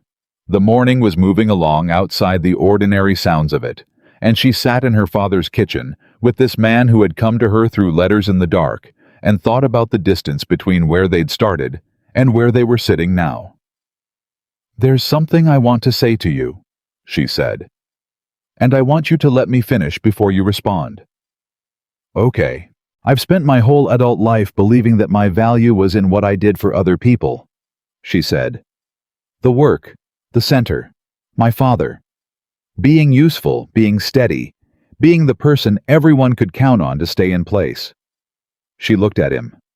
I spent years being invisible to myself, telling myself that was okay, that small was enough, that wanting more than small was selfish somehow, or dangerous. She paused. You didn't try to fix that. You didn't try to talk me out of it or give me a pep talk or tell me I was worth more. You just treated me like what I said was worth hearing, every letter. You responded to me like my thoughts mattered, like I mattered, and that's... Her voice was very steady, which took effort. That's more than most people have ever done. He looked at her for a long moment. You've been doing that for me since February of 4 years ago, he said. I know. She said. We've been doing it for each other. Yes. That's not a small thing, she said. No, he said. It isn't. The second threat was not a photograph. It came 6 days later, and it was more sophisticated and more frightening than the envelope under the wiper blade, because it didn't come from outside. It came from inside. From someone in Adrian's own organization, who had decided that the changes Adrian was making were unacceptable, and had reached the same conclusion Caruso had about how to apply pressure. Elena found out about it not from Adrian, but from Marco. Marco called her on a Wednesday evening, and the fact that Marco was calling her directly, not through Adrian, not through any intermediary, told her the situation was serious before he said a single word. "There's been a development," Marco said. "Adrian is handling it. He didn't want you told in a way that would frighten you. I'm calling you because I think you deserve to know, and I think you're frightened less easily than he's giving you credit for." "Tell me," she said. "A man named Dennis Farrow," Marco said. "He's been with the organization for 12 years. He approached someone in the city prosecutor's office this afternoon." A pause. "He offered information about Adrian specifically, in exchange for protection and consideration on a separate matter." Another pause. "The information he offered included your name and your father's name, and the suggestion that Adrian was involved in a conspiracy to obstruct an ongoing investigation through you, through your access to your father." Elena sat down. She hadn't realized she was still standing. "That's not true," she said. "I know it's not true," Marco said. "Adrian has never once he told me about the testimony. He told me what it was, and then he let me make my own choices." "I know," Marco said. "I was there for most of those conversations. I know exactly what happened and in what order." He paused. "But what's true and what a prosecutor will spend a year investigating are not always the same thing, and Farrow knows that. And if your name enters a federal investigation—" "My father," she said. "Your father's health," Marco confirmed. "The stress, the attention, yes." She was quiet for a long moment. Her hands were completely steady. She looked at her hands and thought about how strange that was that her hands were steady in this moment. "Where is Adrian?" she said. "He's in a meeting right now dealing with Farrow," Marco said. "What does that mean, dealing with?" "Not what you're afraid it means," Marco said with the flat certainty of someone who knows the question deserves a real answer. "Adrian made a decision 2 weeks ago about the category of responses available to him. He's held to it. What it means is that he is having a direct documented conversation with people who can verify his account of what occurred between him and you and your father, building a record." A pause. "He's changed, Ms. Marquez. I've been with him for 14 years. I know what I'm looking at." "I know," she said. "I wanted you to know that I know," Marco said. "Because I was not easy about him coming here. About you. I thought it was distraction. I thought it was weakness, dressed up as growth. And now I think a man who changes his operating principles when the cost of changing them is high is the only kind of change that's real," he said. "And I thought you should know that I see it." She was quiet for a moment. "Thank you, Marco," she said. "He's going to call you when the meeting is over," Marco said. "It'll be late." "Tell him not to worry about the time," she said. "Chanamar," he called at 11:40. "I know about Farrow," she said before he could start. A beat of silence. "Marco." "Yes, don't be angry at him. He was right to call me." A longer silence. "Are you okay?" "I'm fine," she said. "Are you—" He paused. "I'm angry, which is separate from okay. I'm okay. I'm angry." "Talk to me," she said. He told her the full shape of it. Farrow's calculation, the prosecutor's office, the record he'd spent the evening building with Marco, and a lawyer Elena had not previously known was on retainer specifically for situations like this. He told her in the same way he'd always told her things directly, without managing the information, giving her all of it, and trusting her to handle it. She listened the way she always listened, completely. When he finished, she said, "What happens to Farrow?" "He's gone," Adrian said. "Out of the organization. That's done." "And the prosecutor?" "The record we built tonight makes it clear what happened and in what order," he said. "It's not comfortable. It will get looked at. But the truth of what occurred is, it holds up, Elena. Because it's true." "I know it's true," she said. "I need you to know something," he said, "about why Farrow did this. The reason he went to the prosecutor wasn't only the changes I was making to the operations, it was personal. He told someone it got back to me tonight that I had let a woman from a community center change me. Those were his words. And he believed that was a vulnerability, Something to exploit. She was quiet. He was right, Adrian said. That you changed things. He was right about that part. He was wrong about the vulnerability. Why was he wrong about the vulnerability? She said. Because a man who's changing in the right direction isn't weakening, he said. He's building something that's harder to destroy than what he started with. Pharaoh thought that compassion was the absence of strength. That was his mistake. A pause. You showed me those aren't opposites. That's not a small lesson. She thought about Pharaoh, who had spent 12 years in a world where compassion was considered a tactical weakness, and thought about how many people that world had produced who believed the same thing, and thought about how lonely and brittle that belief actually was. Adrian, she said. Yeah. I want to say something I haven't said out loud yet. Tell me. I'm not afraid of what comes next, she said. With you, with all of it. I've been waiting for the moment where I'd decide it was too much, too complicated, too far outside the life I understood. And every time something happens, the photograph Pharaoh, your mother, I wait for the fear to take over. She paused. It doesn't. And I've been trying to figure out why. What did you figure out? He said. That I've spent my whole life managing fear by staying small, she said. By keeping everything inside the lines I could see. And you... She paused again, finding the right words. You're outside every line I knew, and I'm still here. Which tells me the fear was never really about the size of things. It was about whether they were real. And this is real, he said. This is real, she said. The silence that followed was not an absence. It was the kind of silence that happens when two people are simply present with each other across a distance, and the presence itself is enough. I'm going to come tomorrow morning, he said. If that's okay. I'll have coffee, she said. The meeting between Adrian and Elena's father happened 10 days later. Not the kitchen toast meeting, they'd already had that. This was a different kind of meeting arranged deliberately, with all three of them understanding what it was for. Adrian had asked Elena if he could speak with her father alone privately without her present. She had thought about it for a day and then said yes because she understood what he was asking for and what it required, and she respected the requirement. She went to the center. She taught Marcus his essay. She helped Priya draft a thank you letter to the grocery store that had hired her. She sat in Diane's office and drank terrible coffee and answered emails and tried not to watch the clock. At 2 p.m, her phone buzzed. It was her father. Come home when you're ready. We're okay. She held the phone and breathed. She left the center at 3:30. She walked home at the pace of a woman who was trying to arrive at a resolution without running toward it, which was one of the harder things she knew how to do. Her father was in his armchair.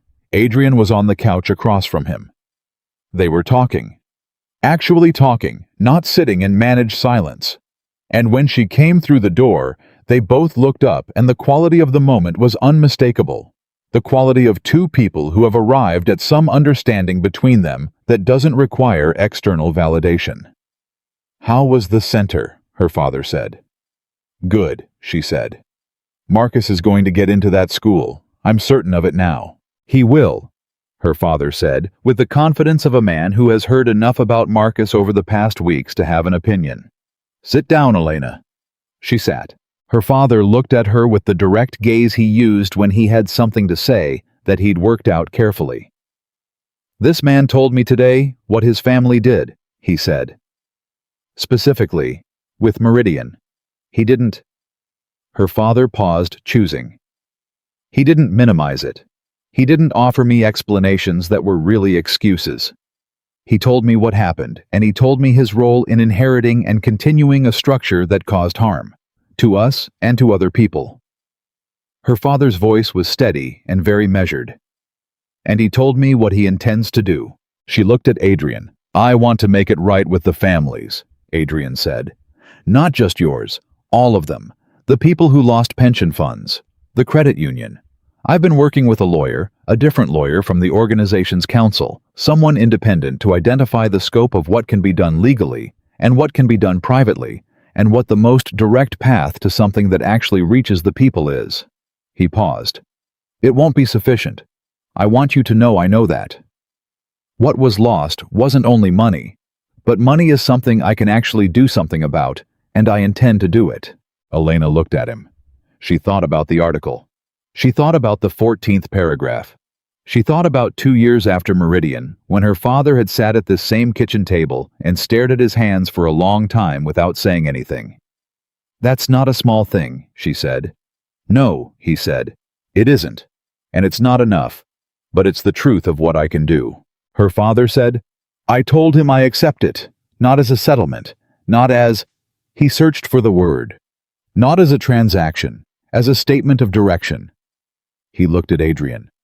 A man who knows the right direction and walks toward it even slowly is doing the most important thing. Adrian said nothing. He didn't need to.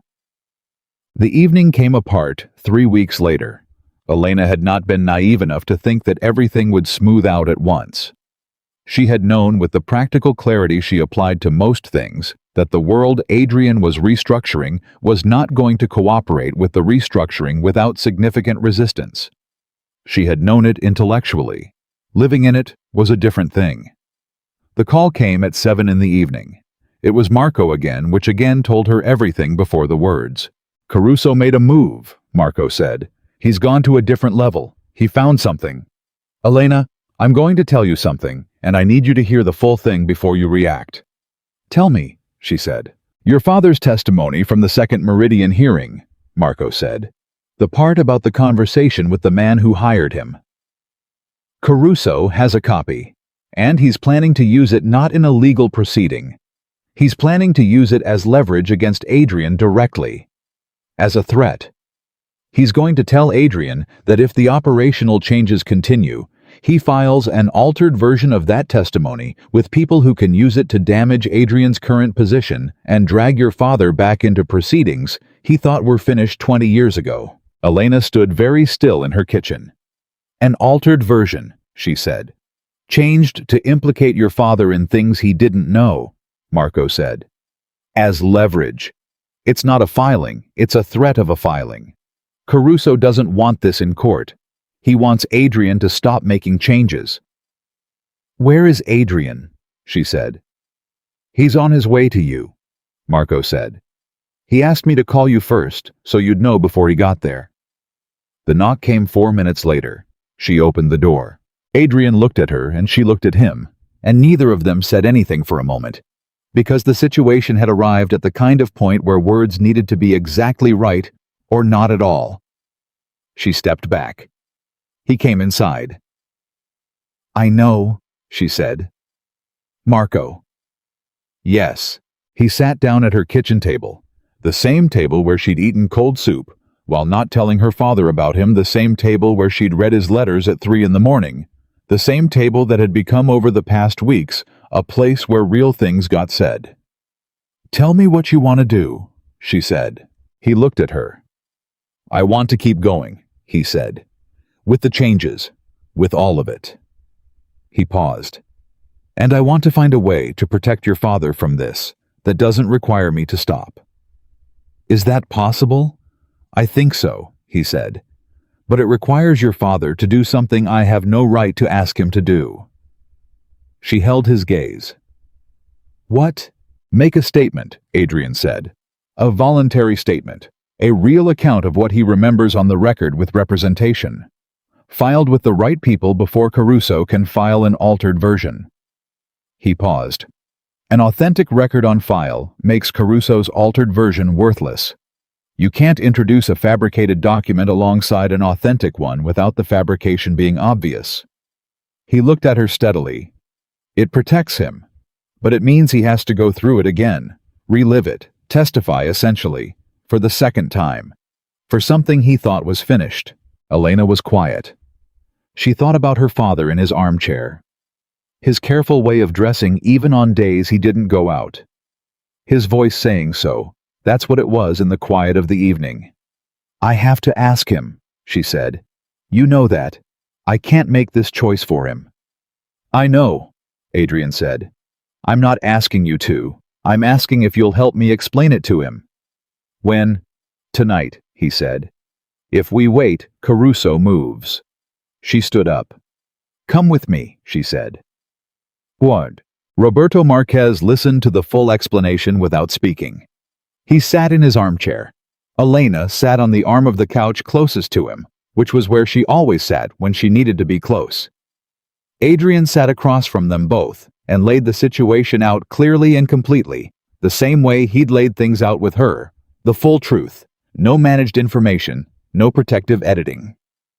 When Adrian finished, her father was silent for a long moment. Then he said, You're telling me that the thing I've been carrying for 22 years, the memory of that conversation, the one I couldn't understand the significance of, is actually useful?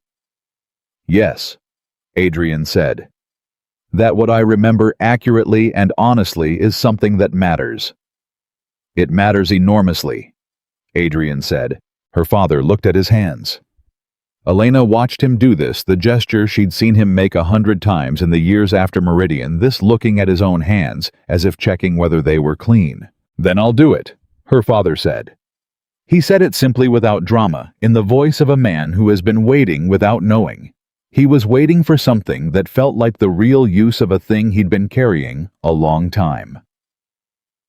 I'll make the statement. You get me the right people to make it to, and I'll tell them everything I remember. All of it. He looked up at Adrian. I want representation, independent. Already arranged, Adrian said. Someone who works for no one connected to me. Someone whose only interest is your father's protection. Elena looked at Adrian. He had arranged this already. Before coming. Before asking. He had arranged the protection before making the request, so that when her father said yes, the machinery was already in place. She thought about a man who had learned to protect things by controlling them, and she thought about how different this was, protecting her father by giving him agency, by making sure the choice was his, and the resources were ready for whatever he chose. That was not the man he'd been before the letters. She knew it, and he knew she knew it. And in the knowing of it, something settled between them that was not resolution. Resolution was too clean a word for what they were living through, but was something more durable than resolution. Something like trust that had been tested and held. Okay, she said. We do this together. Her father nodded. Adrian nodded. The three of them sat in the small apartment in the South Bronx, with the television off for once, and the evening quiet around them, and began planning the most important move of a very complicated game. Not to win power back, not to assert dominance over an enemy, but simply to tell the truth in a room where it could be heard, and let the truth do what it had always been capable of doing. Elena had believed for 27 years that small lives could still be decent lives. She still believed that. But sitting in this room with her father and this man, she understood for the first time that decent didn't have to mean small. That showing up fully for the people who needed you, for the truth that needed saying, for the version of yourself you were still becoming, was not a large and dramatic gesture. It was just the next right thing. It was always just the next right thing. And the next right thing she had learned was enough. Roberto Marquez made his statement on a Thursday morning in early December. Elena sat outside the room where it happened, a conference room in a midtown law office that smelled like carpet cleaner and old coffee, and she counted the minutes, the way she'd counted minutes through every hard thing in her life, by focusing on what was in front of her and not on what she couldn't control. What was in front of her was a cup of water she wasn't drinking, and a window that looked out over a city going about its ordinary business 12 floors below, and the knowledge that on the other side of a closed door, her father was telling the truth about something he'd carried for 22 years to people who had the authority to do something with it. Adrian was not in this building. He had arranged everything. The lawyer, the room, the specific people present, the procedural structure that ensured Roberto's statement would be received in the right context by the right individuals, and then he had removed himself from the building entirely, because he understood, without Elena having to explain it, that this moment needed to belong to her father. Not to Adrian. Not to the larger story of what the Valenti organization had done, or was doing, or was becoming. Just to one man telling the truth in a room. He had understood that without being asked. That was the thing Elena sat with while she counted the minutes. The door opened at 11:40. Her father came out with the independent attorney, a compact woman named Patricia Osei, who had the specific, steady energy of someone who has spent her career being the person standing between vulnerable people and systems that would otherwise crush them. Roberto looked tired in the clean way of someone who has put something down after carrying it a long time. He looked Elena thought like a man whose shoulders had dropped half an inch from where they'd been sitting for 2 decades. She stood up. He looked at her. "It's done," he said. She crossed to him and took his arm and stood there for a moment, not saying anything, just being next to him the way she'd been next to him through everything. Patricia Osei said, "Mr. Marquez's account is exactly what we needed it to be. Clear, specific, corroborated by documents that already exist in the public record from the original hearings. Whatever Caruso is planning to file will be visibly inconsistent with an authenticated account that predates it." She paused. "He did well." "He always does," Elena said. Her father made a sound that was almost a laugh. "She's biased," he said to Patricia with the mild affection of a man who has given up pretending his daughter's opinions of him are objective. Patricia smiled. "Most good things are," she said. She texted Adrian 2 words when they were in the elevator going down. "It's done." His response came before they reached the lobby. "How is he?" She looked at her father, who was watching the floor numbers decrease with the patient attention of a man who has decided to be fully present in small moments. She typed back. "He looks lighter." A pause. Then, "Good. Take him somewhere he likes for lunch. I'll talk to you tonight." She put the phone away. She took her father's arm.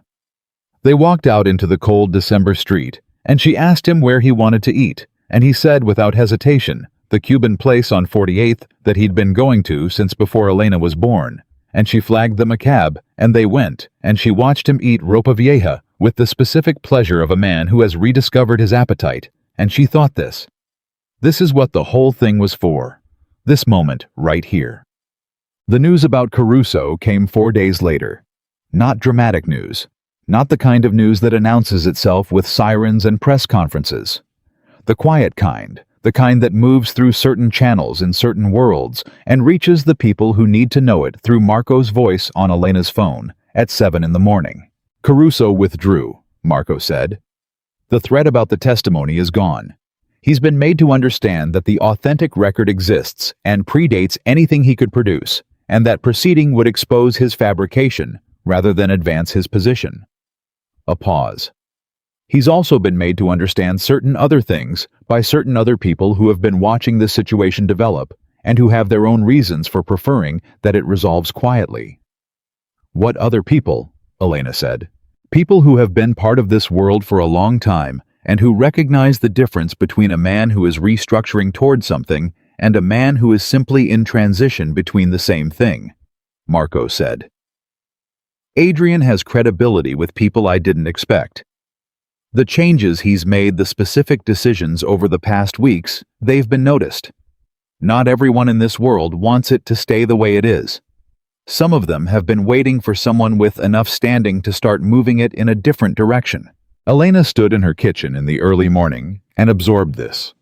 Marco, she said, is it over? The threat to my father to me, is it over? The immediate threat is over, Marco said with the precision of someone who understands the difference between now and forever. This world doesn't offer permanent resolution, Ms. Marquez. I'm not going to tell you it does.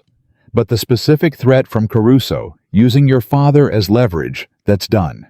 Thank you, she said, for all of it, for calling me when you didn't have to, for seeing what was happening before anyone else did. A short pause. Thank Adrian, Marco said. I followed his lead. That's new for me. I want you to know it's new for me. She heard something in that the particular quality of a man making an admission that cost him something to make. I know, she said. I think it's new for both of you. Yes, Marco said. I think so. She told Adrian that evening. He was at her kitchen table again.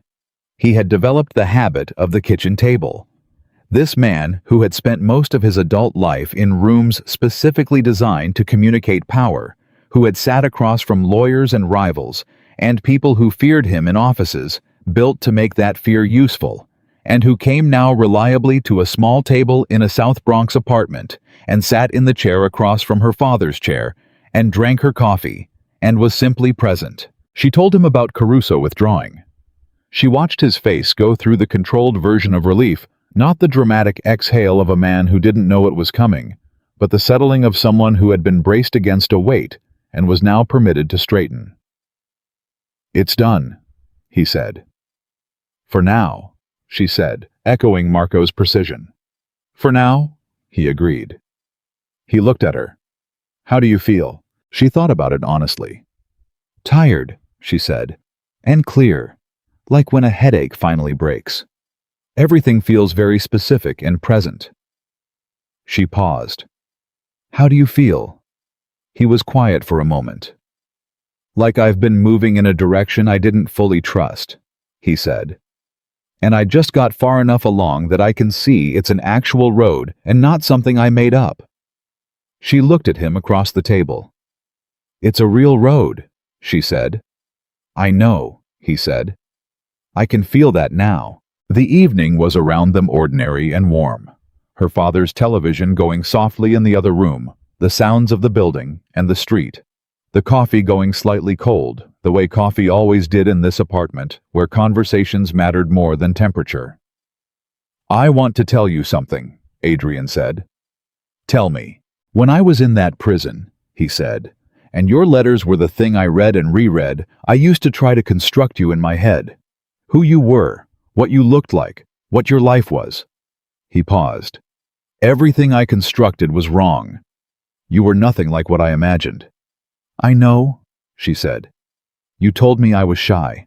"You are shy," he said. "That part I got right, but I imagined someone. I imagined the person who could write those letters being somehow larger. I don't know the right word, more visible to the world. I couldn't imagine someone capable of saying those things being someone the world hadn't noticed yet." She looked at him steadily. "The world notices different things than it should," she said. "Yes," he said. "I know that now. I don't think I knew it before. I understood it intellectually.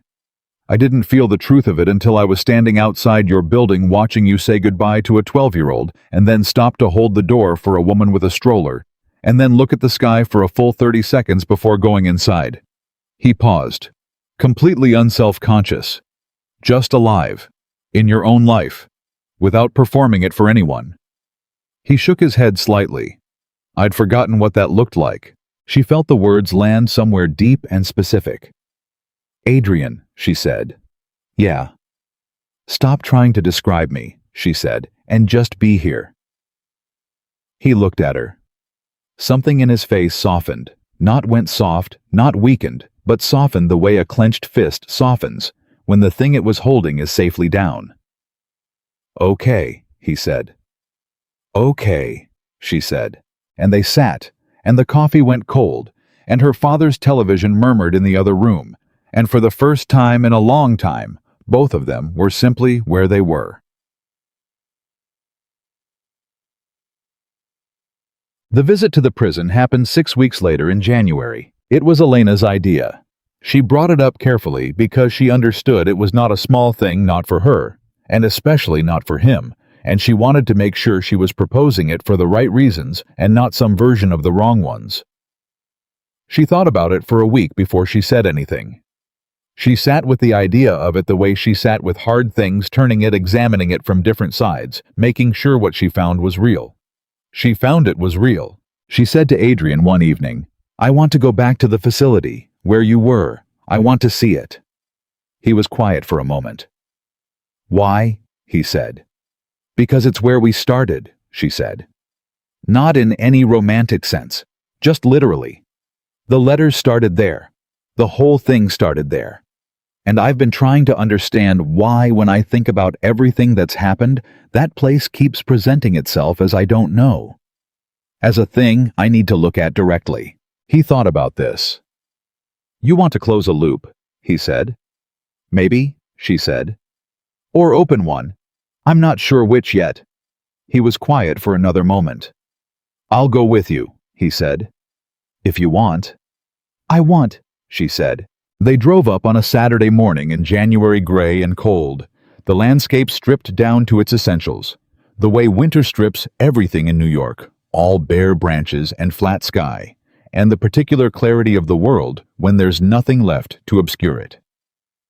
Elena watched the city give way to highway and highway, give way to the quieter roads north of the city, and she thought about the first letter she'd written to AV, and how stiff and cautious it had been, and how she'd almost not sent it, and what the world would look like now if she hadn't. She couldn't construct that alternate version. It was too different in too many directions. Adrian drove. He didn't talk much on the drive, which she had come to understand was not withdrawal, but the specific quality of his company when he was being present without being performative, just there in the same space, occupying it, without filling it unnecessarily. When they arrived and parked and stood looking at the facility, the walls, the architecture of containment, the institutional specific weight of a place built to hold people in, Elena felt something move through her that she hadn't fully anticipated. Not fear, not sadness exactly, something more like recognition.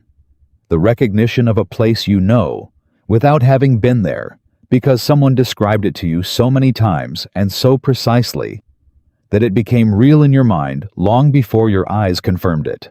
There's a wall, she said. On the east side. You mentioned it in a letter in March 3 years ago, March. You said it caught the light in the afternoon and sometimes you'd position yourself so you could see it from the yard. He looked at her. You remembered that. I remember all of it, she said. I told you I make lists. He looked at the facility for a moment. She watched him look at it. She watched him do the thing she had never been able to watch him do, in the letters actually occupy the memory of being inside it with his body, instead of just with words, with the full physical reality of a man standing outside the place that contained some of the worst and most formative years of his life. His jaw tightened once, then it released. 4 years, he said. 4 years, she said. You know what the strangest part was, he said. Not the confinement, not the loss of I expected those things. The strangest part was the silence. Not the absence of sound, the absence of consequence. Nothing I said in there mattered to the world outside. Nothing I did changed anything beyond those walls. It was... He paused. It was like being removed from the current, like the river was still flowing and I was just stopped, on the bank, watching. And then the letters, she said. And then the letters, he said. And suddenly there was a current again, even inside, something moving. He paused. You gave me that. We gave each other that, she said. They stood there in the cold for a while, not long, long enough. Then Elena said, I want to go back to the car. I have something to tell you. She told him in the car, with the heat running and the windows beginning to fog slightly at the edges in the specific privacy of two people in an enclosed space where the outside world is temporarily at a remove. She had been working on something for 3 weeks. She had not told him. She had needed to know it was real before she said it out loud, because she'd learned partly from him, partly from the experience of the past several months, that there was a difference between something being true and something being ready. And she'd wanted this to be both. I've been talking to Diane, she said, about expanding the letter-writing program. He looked at her. There are 12 facilities in the state that don't have correspondence programs, she said. The infrastructure already exists, the coordination office, the privacy protocols, everything. It's a question of volunteer capacity and funding. She paused. I've been drafting a proposal for a grant that would fund a full-time coordinator position and a training program for new volunteers. And I've been in conversations with a foundation that focuses on criminal justice reform about co-sponsorship. He was very still.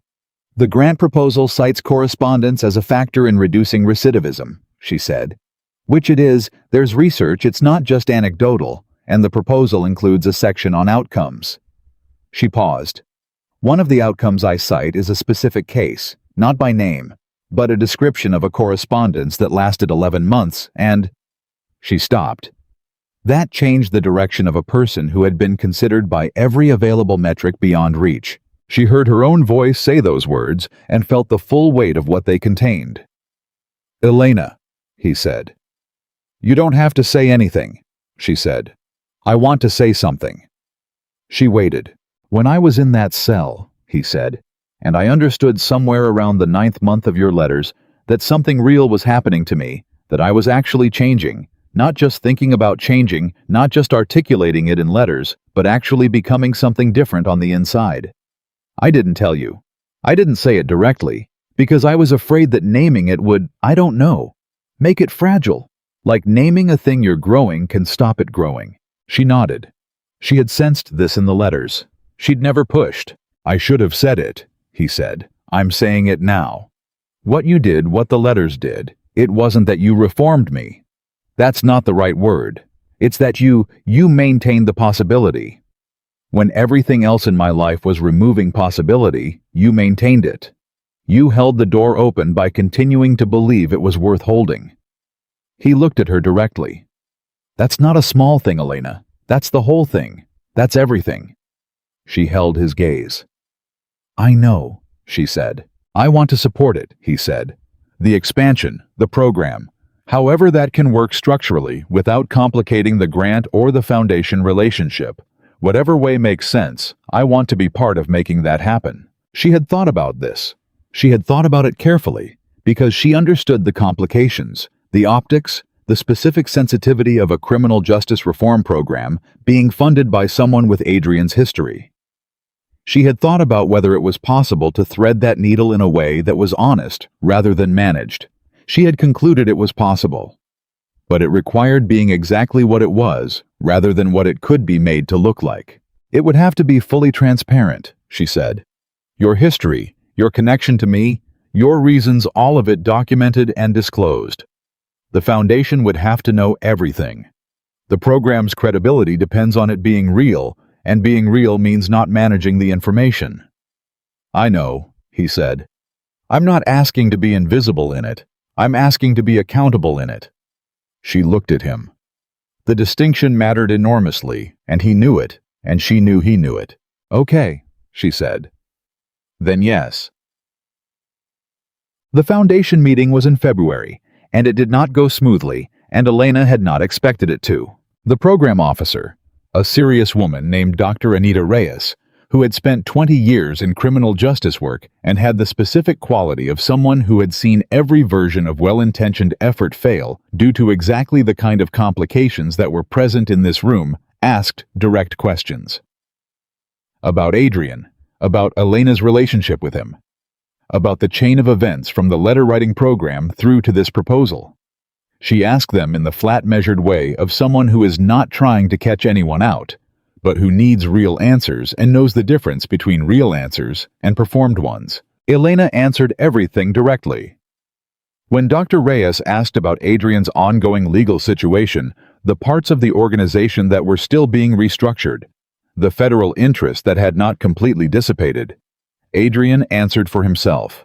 He sat across from Dr. Reyes and told her specifically what was still unresolved, what was in progress, what the realistic timeline was, and what the risks were if she tied the foundation's name to a program with this connection. Dr. Reyes listened to all of it. Then she was quiet for a long time. Then she said, "The research on correspondence programs is strong. The mechanism you're describing is real." She looked at Elena. "Your proposal is technically excellent. Your track record at the center is verifiable and strong." She looked at Adrian. "Your involvement is unprecedented in my experience, in both the problematic and potentially meaningful senses of that word." She paused. "I'm going to take this to our board. I can't give you an answer today. What I can tell you is that I'm not dismissing it." In the hallway outside the Foundation's office, waiting for the elevator, Elena and Adrian stood side by side in silence. Then she said, "That went better than I thought it might." "She's going to say yes," he said. "You don't know that." "I read people for a living," he said. "Have for 20 years. He paused. She's going to say yes. Elena looked at him sideways. Don't get ahead of it. Okay, he said. The elevator came. They got in. You were good in there, she said. I told the truth, he said. That's what you do in rooms like that. You tell the truth and you let the truth do the work. She looked at him. Someone told me that once, she said. In a letter. He almost smiled. Must have been smart. Occasionally, she said.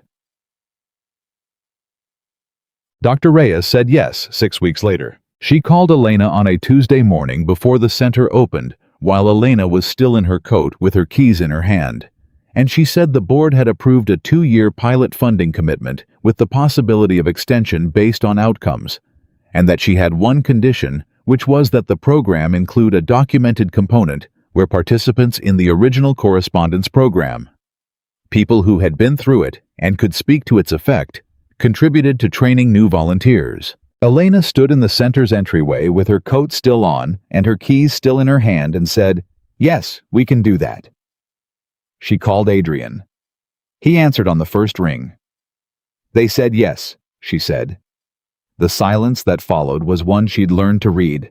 Not absence, not composure, but the specific quiet of a man receiving something he wanted badly enough that the wanting itself had become a vulnerability he protected. Good, he said. It came out slightly rough. He didn't acknowledge that. She didn't acknowledge that she noticed. There's a condition, she said. She told him about the documented component, the participant contribution to training. Another pause. You want me to?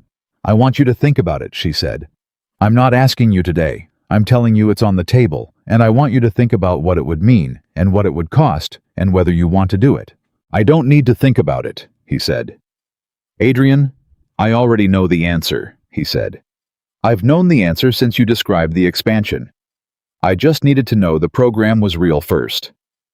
A pause. Yes, I'll do it. She leaned against the wall of the entryway with her coat on and her keys in her hand, and felt the whole arc of the thing from a Tuesday when a letter arrived in a prison cell, and a man read it 3 times and held it against his chest. To this Tuesday, when the program that had started with that letter was going to grow into 12 facilities and reach people who were sitting right now in cells she would never see holding on to something waiting for a door to open. She thought about all those people, unknown to her, real. Okay, she said. Okay, he said. Marco Reyes came to the center in March, not for any operational reason. He came the way civilians come to places, walked in through the front door. During a Wednesday afternoon, asked for Elena by name, and waited in the front room where the chairs were plastic and the magazines were 6 months old, and a kid of about 9 was doing homework in the corner with extraordinary concentration. Elena came out from the back and found him standing near the door with his hands in his pockets, looking at a child's drawing. Someone had tacked to the bulletin board a house with a yellow sun and 4 stick figures of dramatically different heights, labeled in careful crayon letters as family. Marco, she said. He turned. Ms. Marquez. He looked around at the center, the bulletin board, the homework kid, the scuffed floors, and functional furniture. The specific, honest look of a place that was built for use rather than impression. I wanted to see it, he said. Where you work. I've been outside it a dozen times. I never came in. She looked at him. Why now? He thought about it in the considering way he had. Because I've spent 14 years in a world where I assessed every room I entered for threat, he said. And I wanted to see what it felt like to walk into a room that wasn't one. She gestured toward the back. Come see the rest, she said. She walked him through the center. The tutoring rooms, the reading program corner with its shelves of donated books, the small counseling office where a social worker named James spent 3 days a week seeing people who had nowhere else to go. She told him about Marcus, who had gotten into the school, which she was still quietly thrilled about, in the way you're thrilled about small victories that took real work to reach. She told him about Priya, who was now 3 months into the grocery store job and had been asked about assistant management. Marco listened to all of this with the complete attention she recognized as characteristic of a certain kind of very intelligent man who had been trained to listen to everything and who found in this context that what he was hearing was something he hadn't expected to find interesting. He found it interesting. "This is what it's for," he said when they were back in the front room. "What?" she said. "The change," he said, "that Adrian's making. This is what it's for. He paused. "I've understood the logic of it for months. The direction. Why it makes sense. But logic and—" He looked at the child's drawing on the bulletin board again. "Logic and this are different." She understood what he was saying. "Yes," she said. "They are. He knows that," Marco said. "Adrian, he knows this is what it's for. I think I needed to see it myself." She looked at him. "Marco, can I ask you something directly?" "Yes." "What are you going to do?" she said. "Going forward, with the organization, now that things are changing." He considered this with the seriousness it deserved. "I'm going to do what I've always done," he said. "Make sure the people who need protecting get protected. Make sure the decisions that need making get made by the right person in the right way." He paused. "The right person is now someone making different kinds of decisions than before, which means my job is different. But the fundamental thing—" He glanced around the center. "The fundamental thing, I think, is the same." She held out her hand. He shook it. It was a small gesture. It was also not a small gesture.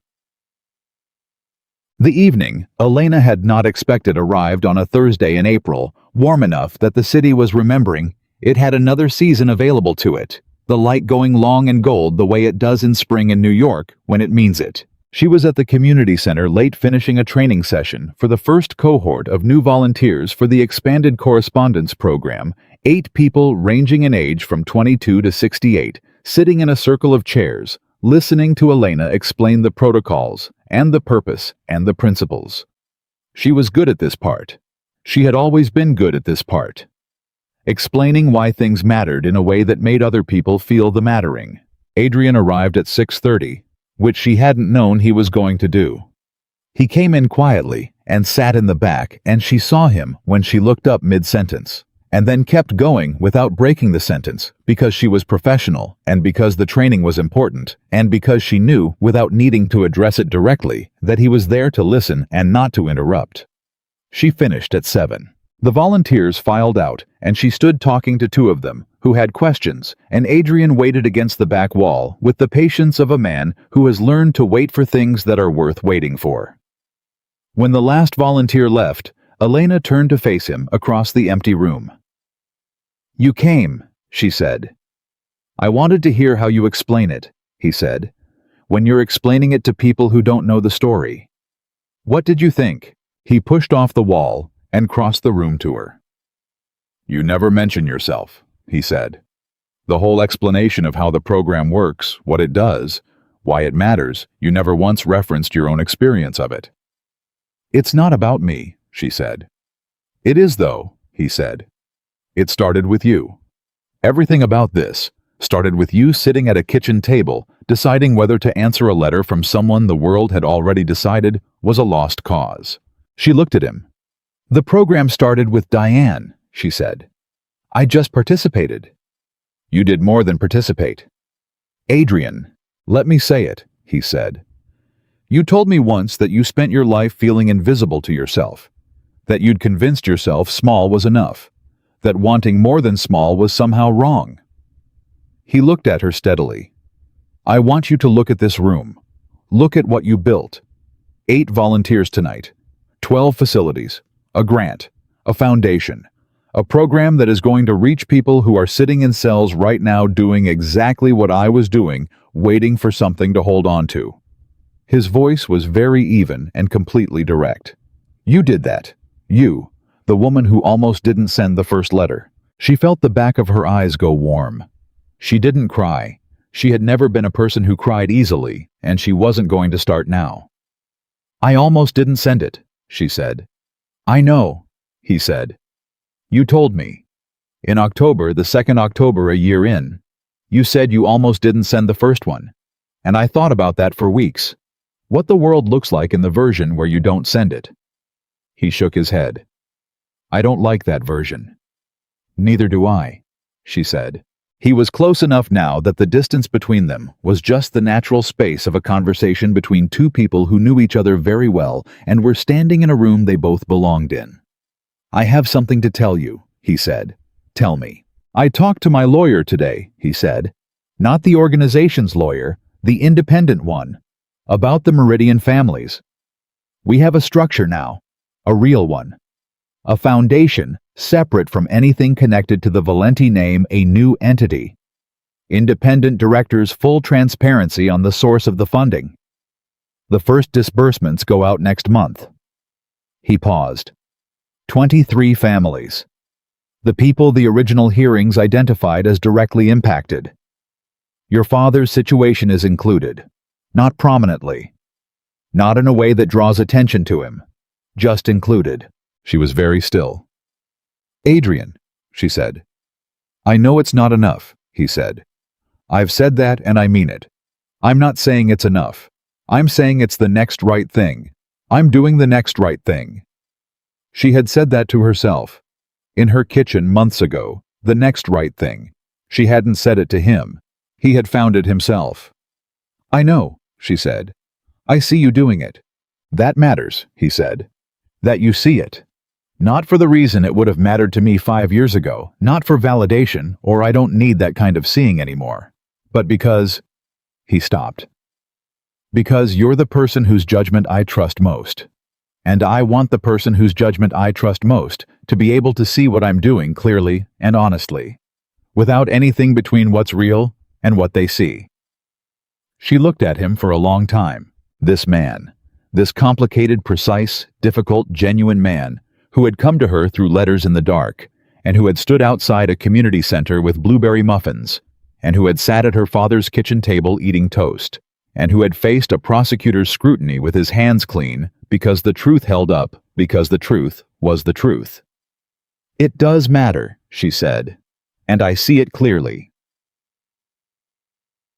Her father's improvement began, the doctors said, in May, not dramatically. Not the kind of improvement that announces itself. The slow kind, the kind that shows up in the numbers before it shows up in anything. You can see that reveals itself in a blood test result that is marginally better than the last one, and then the one after that marginally better still, until a doctor who has been careful with optimism, because careful doctors don't trade in false hope, says in the plain honest way of someone who respects the person they're talking to, Roberto, whatever you've been doing differently, keep doing it. Her father, sitting in the exam room with Elena beside him, said, I put down something I'd been carrying. The doctor looked at him. Well, she said, keep doing that too. Elena drove her father home. She made coffee. They sat at the kitchen table where everything had been said that needed saying over the past months, the same table that had held all of it, and her father looked at her with the clear eyes of a man who was lighter than he had been. You know what's funny, he said. What? I spent 22 years carrying the weight of something I didn't do, he said. And it was the weight itself that was hurting me, not the thing, the carrying. He wrapped both hands around his coffee mug. Someone helped me put it down, and now look. He gestured at himself, at his own face, at the quality of the morning around him. Elena thought about Adrian's hands arranging that Thursday meeting, about Patricia Osei, about a statement made in a conference room that smelled like carpet cleaner, about the foundation structure taking shape, the first disbursements, 23 families. Someone helped, she said. He's a complicated person, her father said. Yes, she said. He is. All the people worth knowing are, her father said, with the finality of a man who has arrived at this conclusion over a long life and no longer considers it a controversy. She was at the center on a Saturday in June when Adrian called. Come outside, he said. Bring your coat. She found him on the sidewalk with no car, no Marco, no one else. Just him in jeans and a jacket, looking more like the man from the letters than the man the city knew his name to be. "Where are we going?" she said. "Nowhere specific," he said. "I want to walk." They walked. The neighborhood moved around them, the way it always had, the same bodegas and the same storefronts and the same fire escapes with people on them, treating the Saturday afternoon like the gift it was. She knew these blocks the way she knew her own hands. She'd walked them for years before he existed in her life, and she'd walk them after he was gone from any given day, and they would still be the same blocks. But they felt different now. Everything felt different now, in the specific way that things feel different when your interior landscape has shifted, not the world, but your relationship to the world, the angle from which you encounter it. They walked for a long time. At one point, Adrian said, "I want to ask you something." "Ask." "When you wrote that first letter," he said. "The terrible stiff one that sounded like a customer service message." She laughed. She actually laughed in the surprised way of someone who didn't know a laugh was coming. "That's not, Elena. It was terrible." "It was cautious," she said. "It was extremely cautious," he said. "It was one of the most cautious letters I have ever read, and I read it about 15 times. She looked at him. "Why did you answer it?" He was quiet for a moment. "Because no one had sent me anything in 2 years," he said. "And because even in all that caution there was something, I don't know the right word, genuine, something genuine in it that the caution couldn't entirely hide." He paused. "You asked me what I did when I couldn't sleep. Even wrapped in all that formality, you still asked the real question." She thought about that. She thought about herself at that kitchen table, almost not sending it. "I almost asked about the weather," she said. "I know," he said. "I could feel that you almost asked about the weather, and you didn't." "I didn't," she said. "That's everything," he said. "That one choice, right there." She thought about the truth of that. How a single choice made at a kitchen table on an ordinary evening by a woman who didn't think she was doing anything particularly significant had become the hinge on which everything else turned. Not because she was exceptional, not because she had a gift no one else had, but because she had asked the real question instead of the safe one, and then kept asking it letter after letter, month after month, until there was enough truth between them to build something on. "Adrian," she said. "Yeah. Are you happy?" He considered this, actually considered it in the way he gave real consideration to real questions. "I don't know if happy is the right word," he said. "I'm not sure I have a clear reference point for happy, but He paused. "I'm present. Fully present, in a way I haven't been in years. Maybe ever. I know where I am, and I know what I'm doing, and I know why." He looked at her. "That feels better than happy.